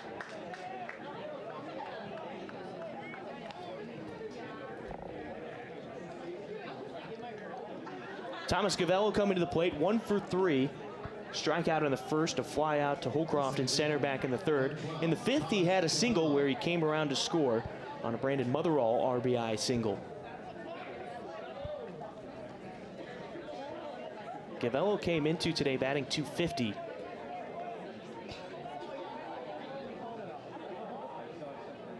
Now has 101 Well, excuse me, he's got 35 hits on the year. 137 at-bats. Here's a chopper back up the middle. It's going to be fielded by Spencer Scott. The throw over to first. Will get the runner and save a run from coming in. Portland holds on to that one-run lead. 3-2 as we head to the bottom of the sixth. Pataxel, Knight, and Mensch due up on the WCC Network. At this time, we would like to thank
Well, it's hard to beat the sun at the ballpark here at Joe Edsel Field. You get a look at a couple of UP volleyball players, Jade Harris and Nolani Helm. Of course, it's not uncommon to catch the other teams supporting each other here on the bluff. It makes part of this community so special as Pataxel takes ball one, or excuse me, strike one. It's 0-1.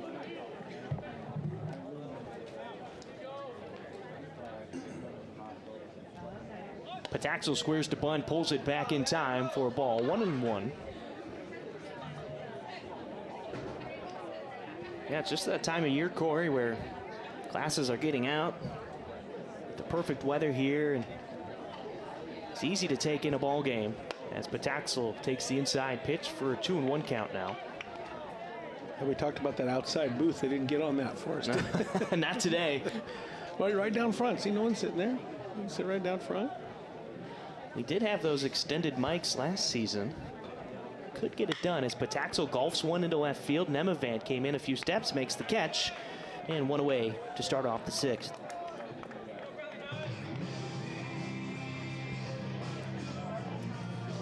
Riley Knight coming to the plate. He's 0 for 2, a fly out to left to Nemavant, who's been busy today. And then a ground down over to Jacob Weiss at first, which was unassisted. Of course, if you've ever worked the radio in the West Coast League, you've sat in some weird booths. How about Wenatchee? Do you remember Wenatchee, or have you been to Wenatchee? I don't think we went to Wenatchee. Oh yeah, Wenatchee. Last year we went to Wenatchee and the radio guy for the Calais Black Bears, and you sit on a table about. Oh yeah, no, you're outside of the booth. You're sitting on a table. I do remember that now. Yeah. They just set you up on a foldable table outside of the press box, away from everybody else. Yeah, over in the trees, Yep. and fans are walking in front of you. It's like the worst. It's the worst spot. You're like, excuse me. Can you move to the left just a bit? I can't see what's going on. And then there's some brutal football ones too, where you're on top of you go to Richfield High School, you're on top of the press box. It's hairy. You're up there about 60 feet on a flat roof thing, sitting on one of those white chairs, and you know, I'm a big boy in those white plastic chairs. Those legs start buckling. Here's the 1-2 tonight. They buckle and shoot too. Like they'll buckle and shoot you off there. I brought my own chair for Ridgefield, man. Knight takes ball 2. It's 2-2. Yeah, I'm trying to think of some of the other ones now. At Goss Stadium, Mike Parker's usually outside of the booth calling that game. Well, he sits on they have a tent. He has his own platform. Platform in a tent. The 2-2. Knight sends this one into left field. Nemavant running back towards the gap, and he makes the catch on the run. 2 away. And if I was Coach Loomis, I'd get the team together and I'd say, quit hitting the ball in Nemavant. Yeah, guy is making plays right now. Yeah, that was a great move to the baseball on that. That was a very hard hit ball, and Nemavant chased it down. Nemavant has caught 8 fly balls so far today. As Henry Mensch steps into the box, he's 0 for 2. Fly ball to Nemavant and a fly ball into center to McClanahan. First pitch check swing in the dirt. Lee blocks it with his chest. It'll be 1-0. And then up in Cowlitz, the booth in Cowlitz. Well, they stuff you in a Yeah, corner. I was going to say we overlap legs, and or one guy sits outside. I say Portland, the Pickles, they've got a tight booth up there as well. As Mensch will find himself a 2-out single up the middle. His first hit of the day. And that'll bring up Jake Sukata, who's 3 for 3 with 3 singles.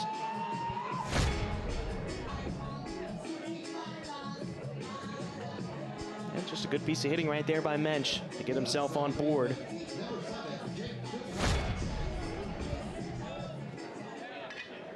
Sukata has 3 singles. He has not come in to score. Did pick up an RBI in the second inning, and he was also caught stealing back in the 4th. First pitch breaking ball far side of the plate, ends up at the knees for strike 0-1. Mensch had a decent lead over at first that last pitch. He's got 2 stolen bases on the season. Definitely can swipe a bag. And they didn't go first pitch. Last time they went first pitch, Sukata got thrown out. So I think waiting to see a pitch or two. Big secondary by Mensch as Sukata takes strike 2. We're starting to get a breeze in here.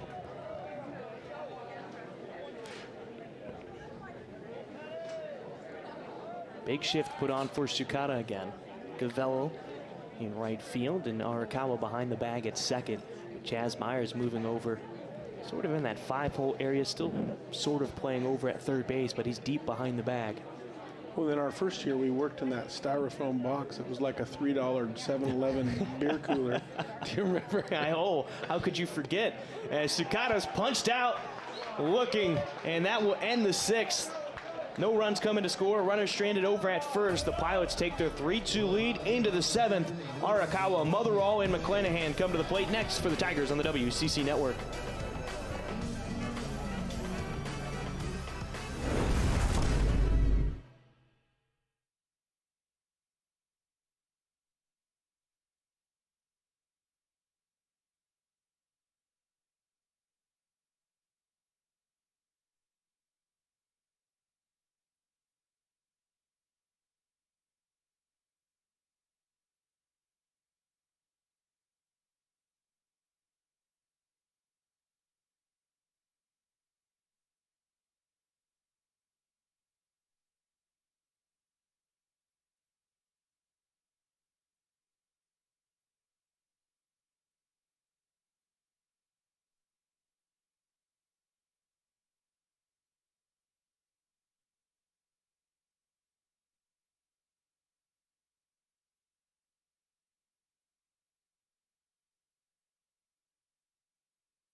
Welcome back to Joe Etzel Field. Eli Morse still on the mound as the Dogs continue to file into the park here. It's Bark in the Park Day at Joe Etzel.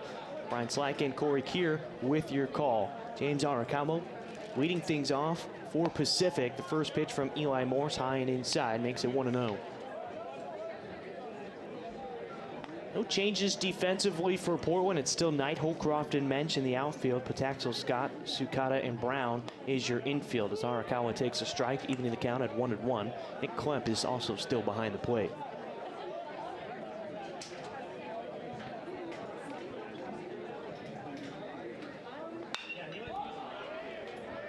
High fly ball into left field. Riley Knight ranges to his right. He will make the catch with ease. One away to start off the 7th. I just realized I was talking about Briley Knight being left-handed. He's not left-handed. He's right-handed when he plays defense. Yeah, when he plays defense, he's a left-handed bat. Yeah, that makes a lot of sense now why he's there. Brandon Motherall coming to the plate. Now he's reached base every single time he's come to the plate. 2 errors and an RBI single is how he's gotten on. First pitch from Morse, tails away from the batter, 1-0. 2 different pitchers warming up for Portland right now. You have to think this is probably Eli Morris's last inning. You've got Gartrell, and it looks like Ryan Rembiz in there. This pop-up is into foul territory. Pataxel chasing it down near the bullpen, and it goes into that bullpen, eluding Pataxel and the rest of the defenders for a strike. It's 1-1.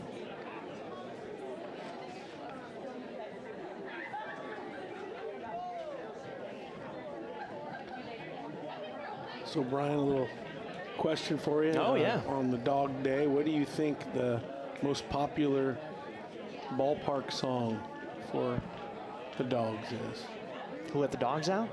Well, that's a good one, I bet. But it's Don't Stop Retrieving. Oh, gosh, stop. The 1-1 in the dirt, blocked by Klemp.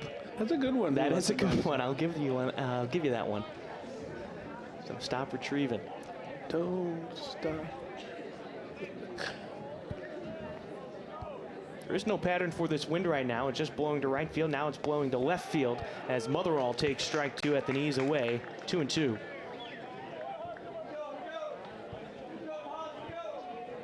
Motherall batting .328 on the season. He now has 19 RBI after picking that one up earlier. And has 40 hits. The 2-2. Swung on and missed. Klemp applies the tag. Motherall goes down with a strikeout. 2 gone, and the 7th K for Morse. Morse isn't very high on his pitch count right now. Came into this inning with 68 pitches thrown. As James McClenahan steps into the batter's box. Eli Morse has gotten him out twice personally. As he throws a strike right there. And what I mean by that, McClenahan hit a line drive right back up the middle. Eli Morse gloved it. And then the last time up, McClenahan had a slow chopper that Morse picked up and applied the tag halfway down the first baseline. There he misses, evening the count at 1-1.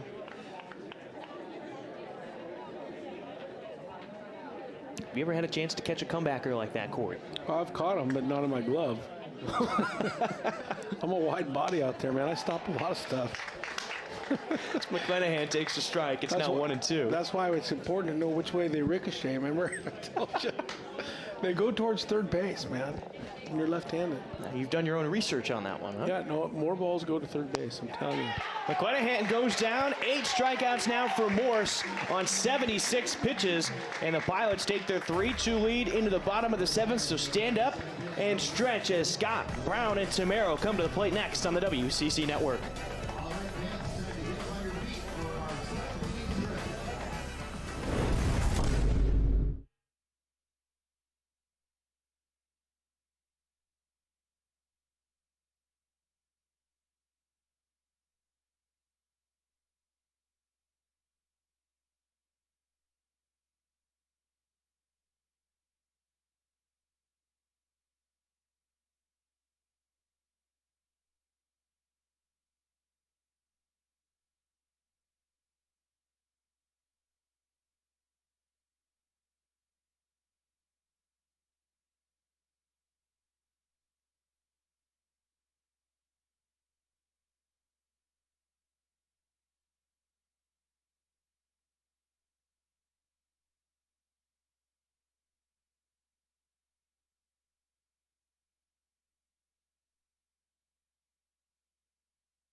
Number 20.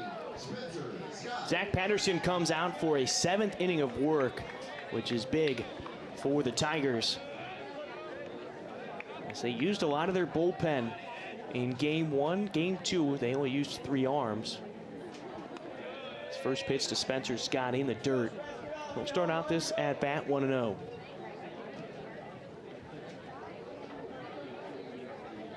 Yeah, it's nice to see everybody enjoying that berm. We saw early on in the season, very few people were over there, but great spot to catch the sun throughout the game as Scott takes ball 2 above the letters, 2-0.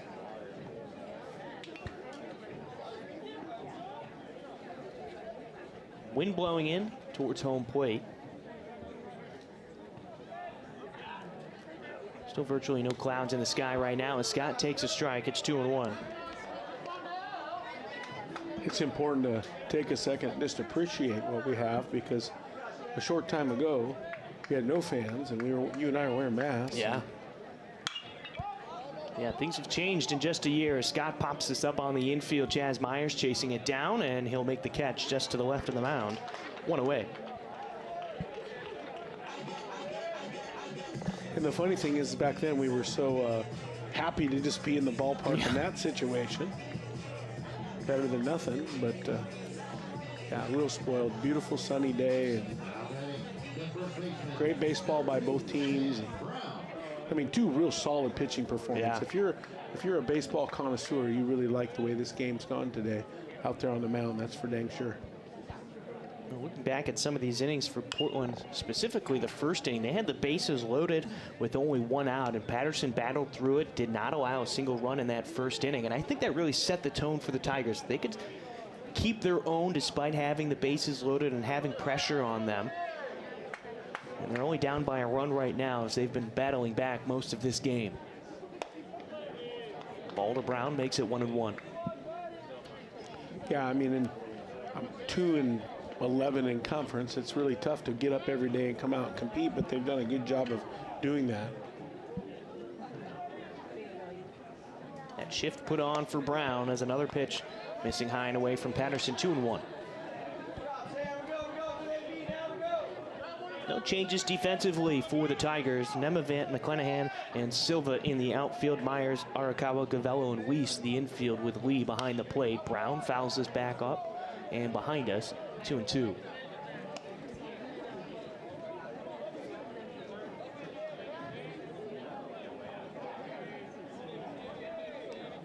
Gavello in shallow right field. Arakawa almost behind that bag at second. Weiss is behind the bag at first. His heels almost on that outfield grass. The 2-2. No chase from Brown on a high fastball. Full count.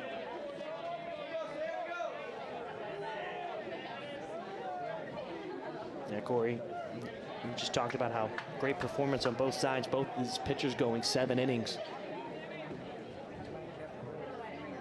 Breaking ball high on Brown for a walk.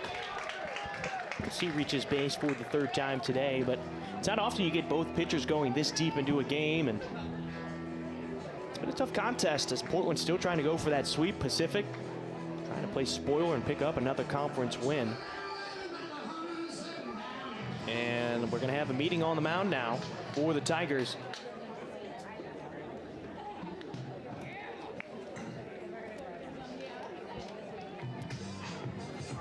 I don't know if we'll have a pitching change or not.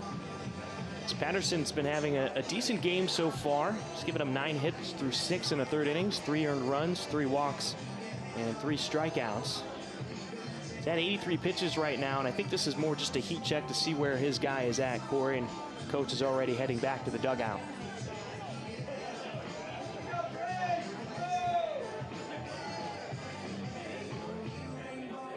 And you think that's more just checking in, seeing how he is after giving up that walk with only 1 out? Yeah, absolutely. I didn't see where his pitch count is, but he's at 84 pitches right now. I mean, he's still got some juice in the tank, and maybe a little plan for how to get Tamaro out. And Tamaro is 1 for 2 today with a walk and a solo home run as he takes the first pitch strike. 0-1. One of the better slash lines for Portland this season. as he came into today, batting .315 with a .511 slugging percentage and a .438 on base percentage. Throw over to first, round back safely.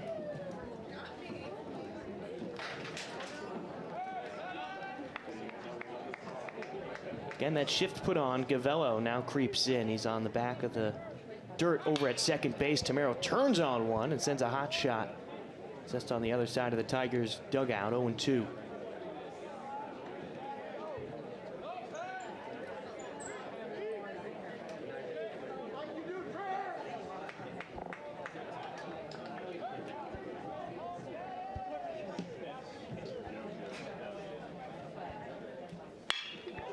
Hard hit ball into center field. Going back, it's McClanahan and Yamo! A two-run home run, the second home run by Tamero today. And the Pilots get 2 runs back up on the board, and they now lead 5-2. That was a line drive. I thought that was going off the top of the wall. Or the middle of the wall, and it just carried right out of it. That ball didn't get higher, barely higher than the fence the entire way. Tamero all smiles as he gets back into the dugout, and the party begins. And now a 5-2 lead after that 2-run home run out into center field. And that's it. Looks like Patterson's day is going to be done. After giving up that 2-run home run, we're going to have a pitching change, but we're going to stay around here.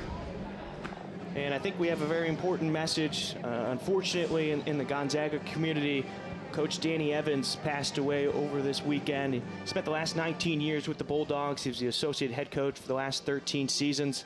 A 2003 grad of Gonzaga, was a 4-time letter winner, appearing in 162 games, earning all WCC second team honors during that time. Important for the growth of this Gonzaga program. Multiple nationally ranked recruiting classes, had 41 selections in the MLB draft, but more importantly, a great person who was well respected in the baseball community that will be missed. Yeah, I got a chance to walk around the ballpark and talk to a few people before the game, and obviously Coach Loomis, his heart goes out to the Gonzaga. On the field we're competitors, but away from the field we're brothers because we play this game and we care about each other. And ran into Gabe Sandy, the NorCal Texas Ranger scout, and he gave me a few reflections that he wanted me to read on air today, so I went ahead and wrote them down. He told me that he was tough, loyal, he had a lot of class, and he was a professional. He said he was an amazing recruiter, and he was one of the best third base coaches that he's ever been around. He also said that there are guys that played baseball at Gonzaga, and then there were Zags, and Danny was the epitome of what it meant to be a Zag. And then finally he said he'll never be able to drive to Spokane without thinking about him. So a little tribute out to a fallen baseball brother out there in Spokane with the Zags. Yeah, I think it's safe to say that we may be rivals out on the field, but today we're all Zags and thinking about his family and the team during this difficult time. The new man on the mound right now for Pacific, it's going to be Jackson Vaughn, a right-handed pitcher, senior from Bakersfield, California. Vaughn is making his 18th appearance on the season with a 2.11 ERA. With a 2-0 record, 21 1/3 innings pitched, 20 hits, 5 earned runs, 21 strikeouts to 7 walks. Opponents are batting .244 against him. Well, I think it's safe to say that Tamero's come up very big in this game. The difference right now, as the Pilots have a 3-run lead, he's driven in 3 runs off of 2 home runs, as Nick Klemp now steps to the plate to go up against Vaughn.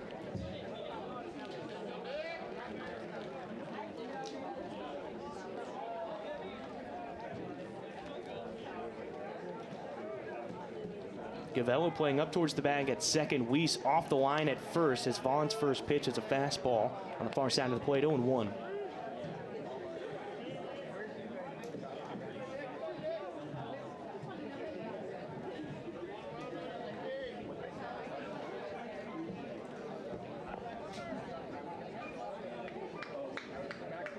Three other games going on today in the West Coast Conference. Pepperdine is down at Santa Clara as Klemp fouls this off, now behind 0-2. San Francisco is going up against Loyola Marymount, trying to avoid the sweep as the Lions took the doubleheader yesterday. And then Gonzaga is playing St. Mary's in a rubber match as St. Mary's took the game yesterday 4-2 in a surprising victory over the Bulldogs.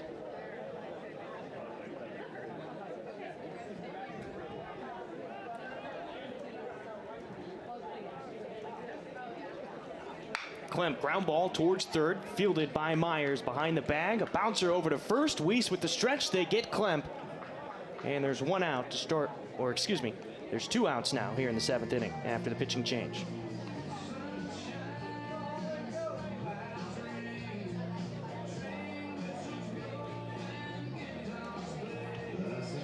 Currently right now in that Gonzaga St. Mary's meeting, it's a 2-2 ball game in the top of the 7th inning. Gonzaga is now up at the plate.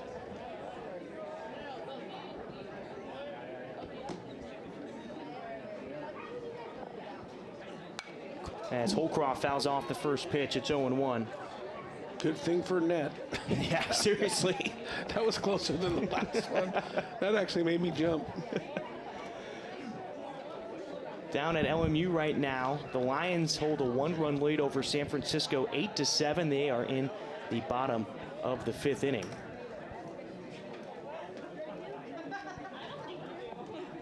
Holcroft fouling off another pitch, 0-2.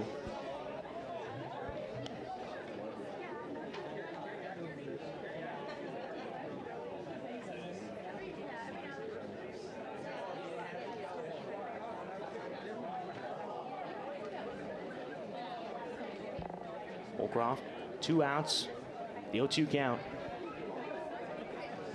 Vaughn, set from the stretch, first base side of the rubber, comes home. Holcroft fights off another pitch that was low and away. It'll be 0-2 again. And then the final game going on in conference right now, Santa Clara is currently trailing Pepperdine 9-7 in the bottom of the 7th inning.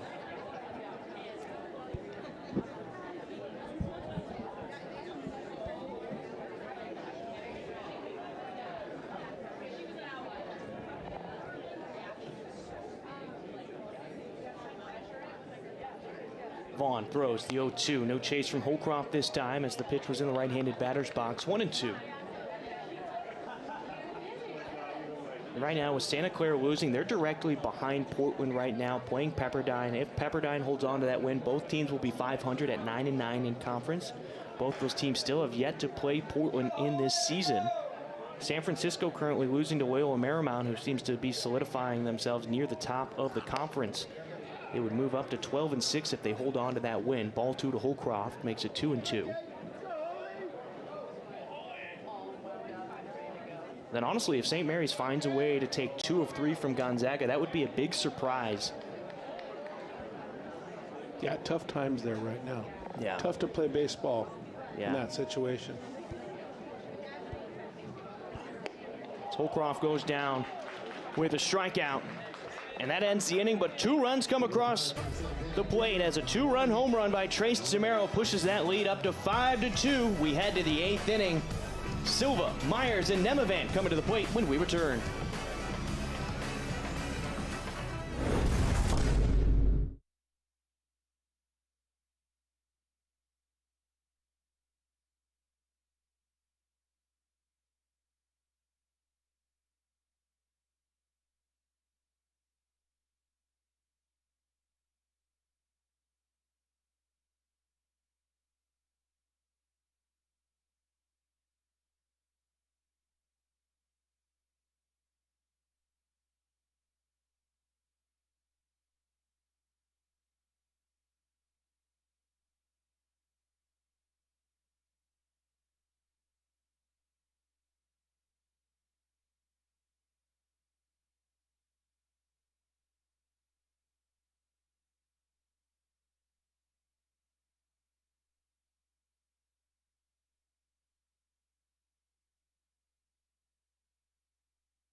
Welcome back to Joe Etzel Field. Everybody enjoying the sunshine today here in the Pacific Northwest. Eli Morse back out For an 8th inning of work, we saw 2 different arms warming up the last time he was out there. But now he has all the confidence with that 3-run lead. He has the green light. The first pitch to Silva. Called the ball. It'll be 1-0. A 3-run lead in a low pitch count. Yeah, you're right. And some time off. They don't pay the pilots don't come back till what, Friday against the Seattle U? Correct, yeah. Up at Seattle U, 4 o'clock first pitch. As Morris missing there, it's now 2-2. Or excuse me, 2-0. Assuming what, finals week, or is that what's going on around here? Yeah, talking with Coach Valentine, this was that past week where finals were going on, and probably one of the more tougher stretches for the kids. They had to go up to Spokane this past weekend. Meanwhile, they had to study for all the tests coming up in this past week. And as Silva takes strike 1, it's now 2-1.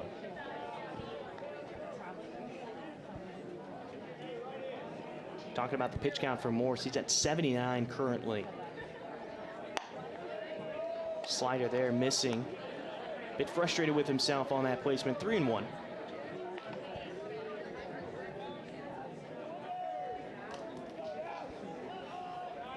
Morse will have a chance to potentially reach #1 on the all-time list in strikeouts here at Portland. As he gets a strike on Silva right there. Now a full count, 3-2. Talking with a couple of people, if he was able to get double-digit strikeouts today, he was 31 shy of tying the all-time record coming into today. If you get 10, that really makes it a lot more easier with about 3 or 4 more starts down the road for him. Full count. Ground ball up the middle. A leadoff single for Jaron Silva, his first hit of the day. So he's 0 for 3 before that, and that'll bring up Chaz Myers. And now Peter Allegro is up and throwing in the bullpen for Portland. The third baseman, number 20, Chaz Myers. Myers is 0 for 3, 2 strikeouts today. And the last time he was up, he had a fly ball that was caught by Jake Holcroft in center. Allegro already has 1 save in this series. It came last night. Ground ball over to short. Scott fields it. Throw over to Sukata. The relay. That's high on Brown. But the tall frame gets it and a double play.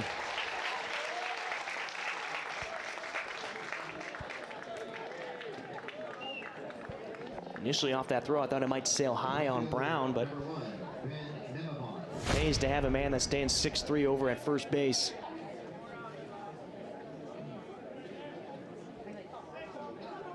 And you talk about playing first base with a type of finesse or the wherewithal as Nemavant takes a ball inside.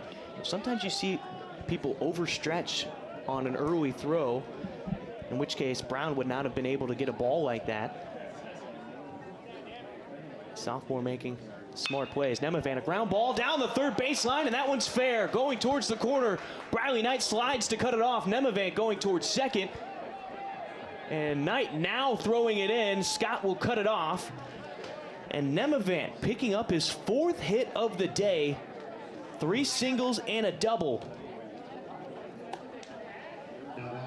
Bad rash. Yeah.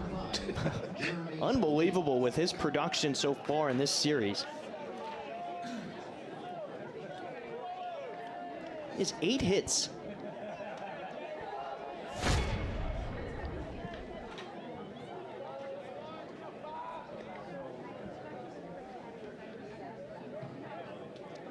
Ground ball to the right side. Sukata ranging to his left, and he can't make the play just off the bottom of his glove. He's going to throw home. The throw to Klemp. And no, sliding in head first, it's Nemavant, and the Tigers get a run. That was all hustle right there by Nemavant with 2 outs. He was moving. And that will be an RBI single for Jeremy Lee. Now it's a 5-3 ball game. Score of last night's or yesterday's final, I should say.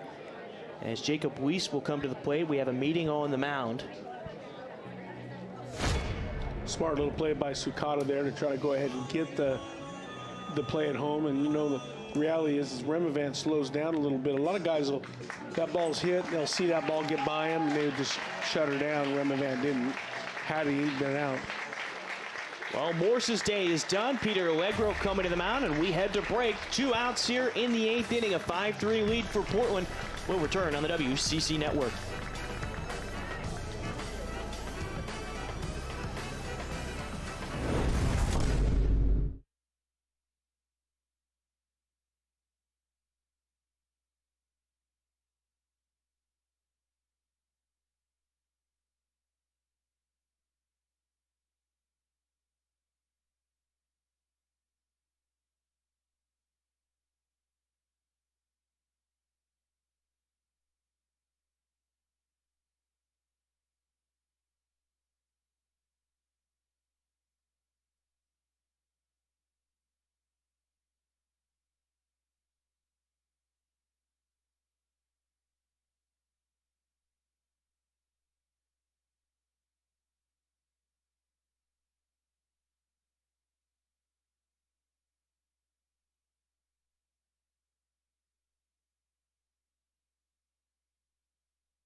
Welcome back to Joe Etzel Field. Peter Allegro is on the mound looking to pick up another save on the season as he's making his 17th appearance, 33 innings of work so far with a 3-1 record, a 3 ERA, 33 strikeouts to just 15 walks.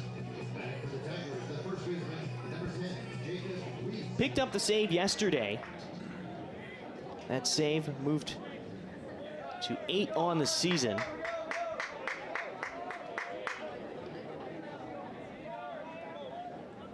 Now he goes up against Jacob Weiss with the runner on first. With his 8 saves, he's now tied for 11th in the country. He is at the top of the West Coast Conference. Lee taking his lead off at first. Allegro set from the stretch, first base side. Ground ball to the left side, fielded by Pataxel to force out to Sukata over at second. And no damage done with Allegro on the mound. 1 run scores for the Tigers. It's 5-3 now as we head to the bottom of the 8th inning. Pataxel, Knight, and Mensch come to the plate when we return on the WCC Network.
Well, we had a look at the volleyball team earlier. Now we get a chance to look at the women's basketball team. A look at Liana Kaitu, Maddie Molheim, Haley Andrews, Alex Fowler. Looks like Chance Bucher as well. Everybody enjoying the sunshine today at Joe Etzel Field as Ben Pataxel steps to the plate. 2 for 3 today with 2 doubles and an RBI. His last at-bat in the 6th inning was a flyout to Nemavant in the left. Vaughn back out there. A one-hopper over to Arakawa at short, comes up throwing. He'll get Pataxel easily, 1 away. Zach Patterson, he left the game back in the 7th inning, got through 6 1/3 on 85 pitches, giving up 10 hits, 5 earned runs, 3 strikeouts, and 3 walks on the day. Riley Knight now coming to the plate. He's 0 for 3, 2 flyouts out to Nemavant in left, and a ground out to Jacob Weiss over at first.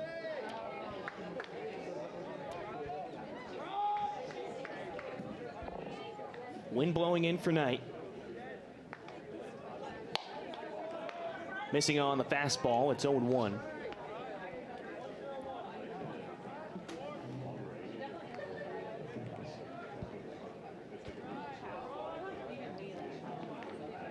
Well, I've been really impressed, even though Pacific lost game 2 yesterday. Hard-fought game, they were losing most of the time, and they were able to fight their way back. They lost by 2 runs, but even in today's game right now, they're not giving up without a fight, able to stay in it, scratching across runs in the 3rd, 5th, and 8th inning, just to try to stay competitive, and now they trail 5-3. Yeah, I mean, again, you know, Valentine said before the series that he thought they could hit a little bit. And when you watch them play, there's some good little players out there. I mean, Gavello's a good little player. Arakawa, you know, he's back from an injury, had a broken foot, and when they say, I'm hearing that he's not really 100%, but he's out there playing shortstop. We already know Nemavant is a bad rash, and the other 2 outfielders have played pretty well. So, you know, really where the problem's been has really been on the mound. And today they got a good start and they're in the game. So, you know, if they improve their pitching, they're going to be a better ball club. Another chance for Nemavant to make a play near the hitting facility and makes the play just in fair territory. He overran it momentarily, but Riley Knight is out on his 3rd fly ball into left field. And even, you know, it's funny, you know, Weiss, the first baseman, didn't he pitch in game 1? Yes, he did. Yeah, he pitched in game 1, then he was behind the plate in game 2, and now he's over at first base. Yeah. As Henry Mensch steps to the plate with 2 outs. Mensch is 1 for 3. Fly out to left, a fly out to center, and he singled his last time up in the 6th, where he got stranded on first. Breaking ball into the dirt. 1-0 to start off Mensch. And then last we didn't see Chaz in game 1, but we saw him make a big time play in game 2 on the slow roller. Yeah, play. He's barehanding it. Yeah. Yeah, I mean, again, there's some pieces. It's baseball. It's always about the bump, man. High hit ball into center field. McClanahan going to his right now. He comes in a few steps, makes the catch. And a 1-2-3 inning for Portland in the 8th. Ground out and a couple of flyouts. We head to the final frame. Allegro will take them out, going up against Gavello, Arakawa, and Motherall when we return on the WCC Network.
Welcome back to the Eds here on the Bluff in North Portland. The Portland Pilots holding on to a 5-3 lead right now. Peter Allegro back out on the mound as he came in the 8th inning. Going up against Thomas Gavello. First pitch is a strike. It's 0-1.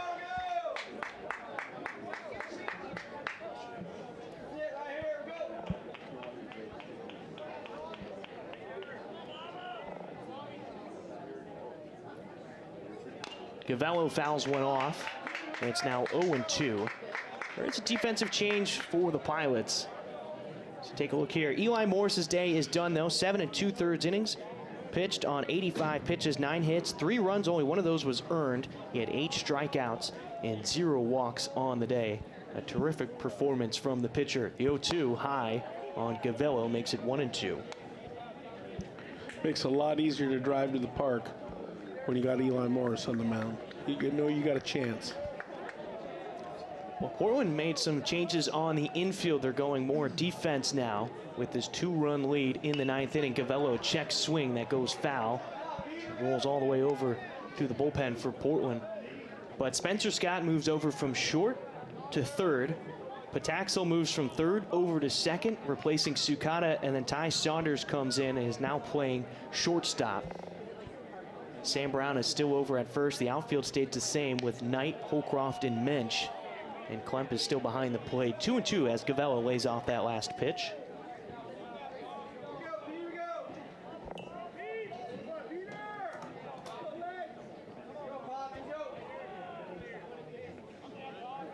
Pilots are just 3 outs away from getting the sweep.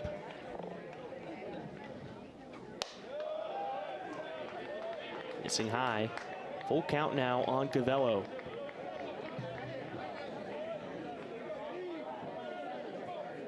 Pilots have not had a sweep since the beginning of March when they were down at UC Riverside. And Allegro not happy with himself, issues a leadoff walk to Gavello to start the 9th inning. Especially when he had him on the ropes already. It was 0-2. Number 27, James Arakawa. Arakawa stepping into the box. 0 for 4 today. 2 flyouts, strikeout in the first inning. And then in the 5th inning, he reached on an error by Jake Sukata.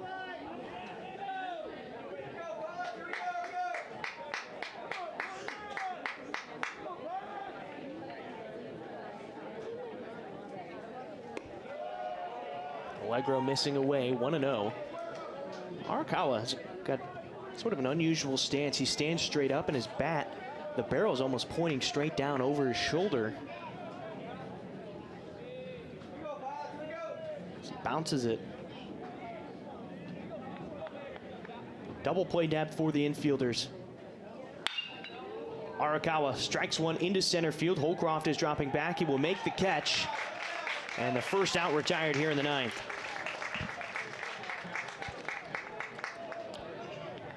You know, for Arakawa, a guy who's been out of the lineup before this series, dealing with that broken foot, he's taken a couple good swings up at the plate. Yeah, he's definitely getting healthier. You can see he's getting healthier.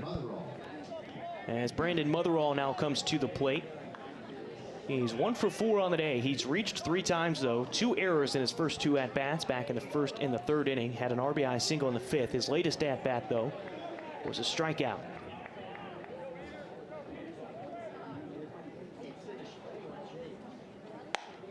Motherall takes first pitch fastball strike. It is 0-1. Have to be careful with Motherall. He does have a lot of power in that bat. He has 6 home runs on the season. Still double play depth for Pataxel at second. Saunders over at short. Ground ball underneath the glove of Peter Allegro into center field. Holcroft will field it. Gavello stops at second. And a 1-out single for Motherall.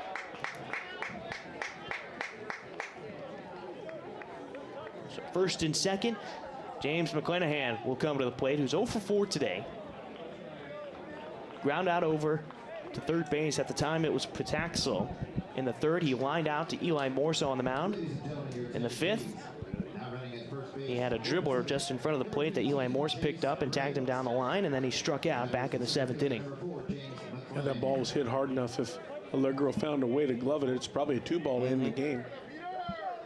But it was hit really hard.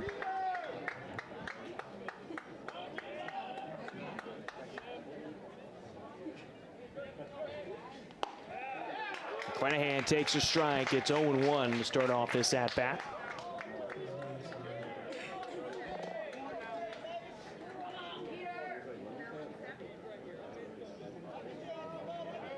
Allegro working for his 9th save on the season. has 11 in his career.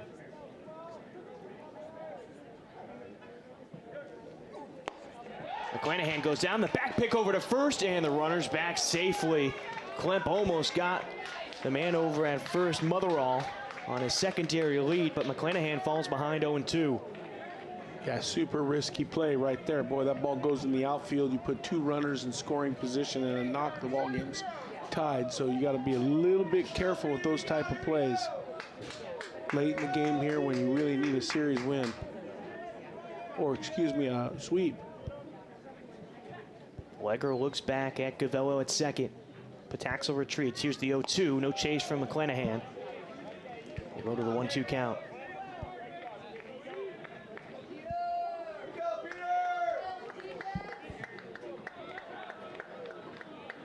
If they were to pick up the sweep, it would be the 3rd time this season the Pilots have swept. They started out 4-0 after sweeping Creighton. Excuse me, 3-0 after sweeping Creighton to start the season.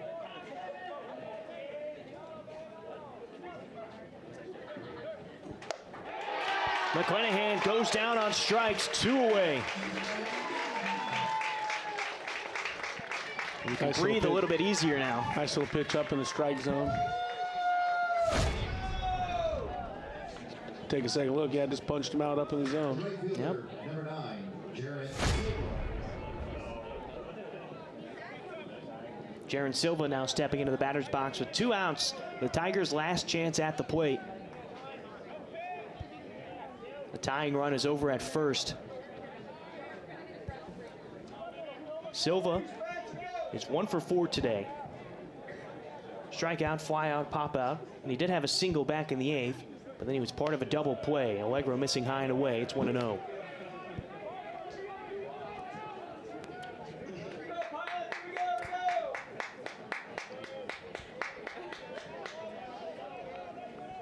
Outfield playing deep, keeping everything in front of them.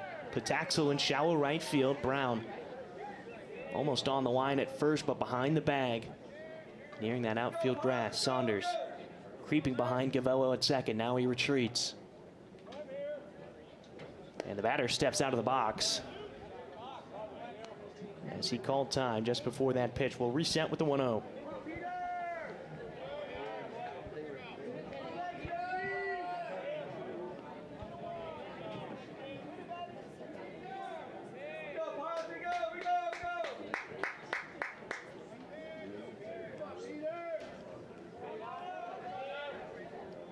The 1-0.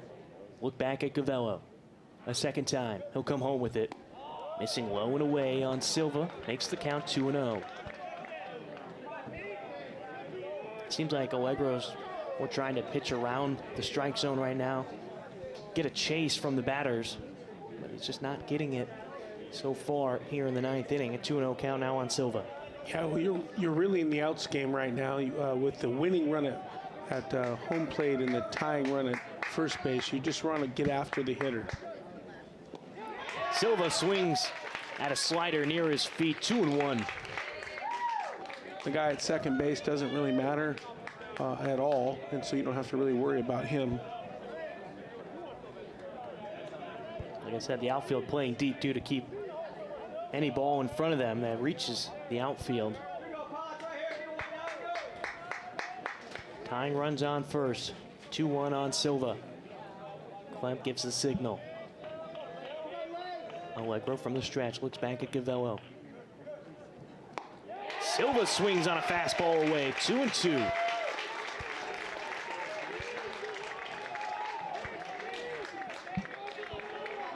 Here's some of that life in the ballpark right now. So the Tigers are down to their final strike.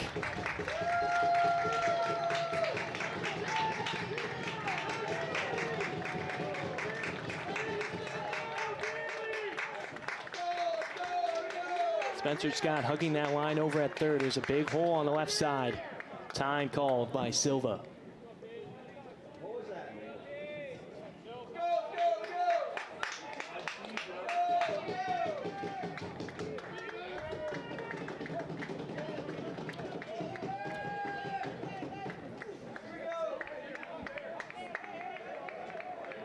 Two-two count, 2 outs, top of the 9th inning. The throw popped up into foul territory. Spencer Scott chasing it down. He's near the bullpen for the Pilots, and that's where the ball will end up. We'll reset with a 2-2 count.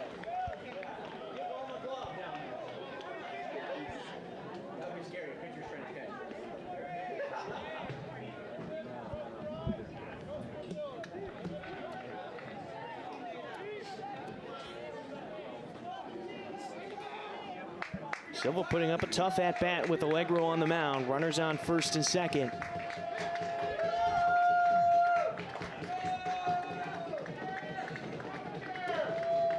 Pilots are playing for a pull ball. The right side. Again, a big hole on the left side with Spencer Scott hugging the third base line. The 2-2. Strike three. Allegro gets the strikeout. The back flip for the fans and a series sweep for the Portland Pilots over the Pacific Tigers. What an amazing weekend of baseball for the Portland Pilots. They came out and they scored a bunch of runs in game one, and game two play a competitive, tight game, and in game three came out Eli Morris. I mean, really, it's all about the pitching. The pitching all weekend long has been amazing. Hat tip to Pacific for fighting all weekend long after the first game. Congratulations to the Pilots for getting the first sweep in a long time. The Pilots certainly helped their case to make the WCC tournament with this sweep this weekend. A 5-3 victory for the Bluff Boys here on campus, as the Pilots will be taking on Seattle U next weekend on Friday and Saturday. A sweep for the Pilots. Allegro picking up his 9th save. Eli Morris, another win for the young man. That was Corey Keir. I'm Brian Slank. Thank you to the production crew all the way around today. We can't do it without you. It was Bark in the Park Day here at Joe Etzel. We'll catch you next time on the WCC Network.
Jacob Weiss is the first baseman, batting 9th.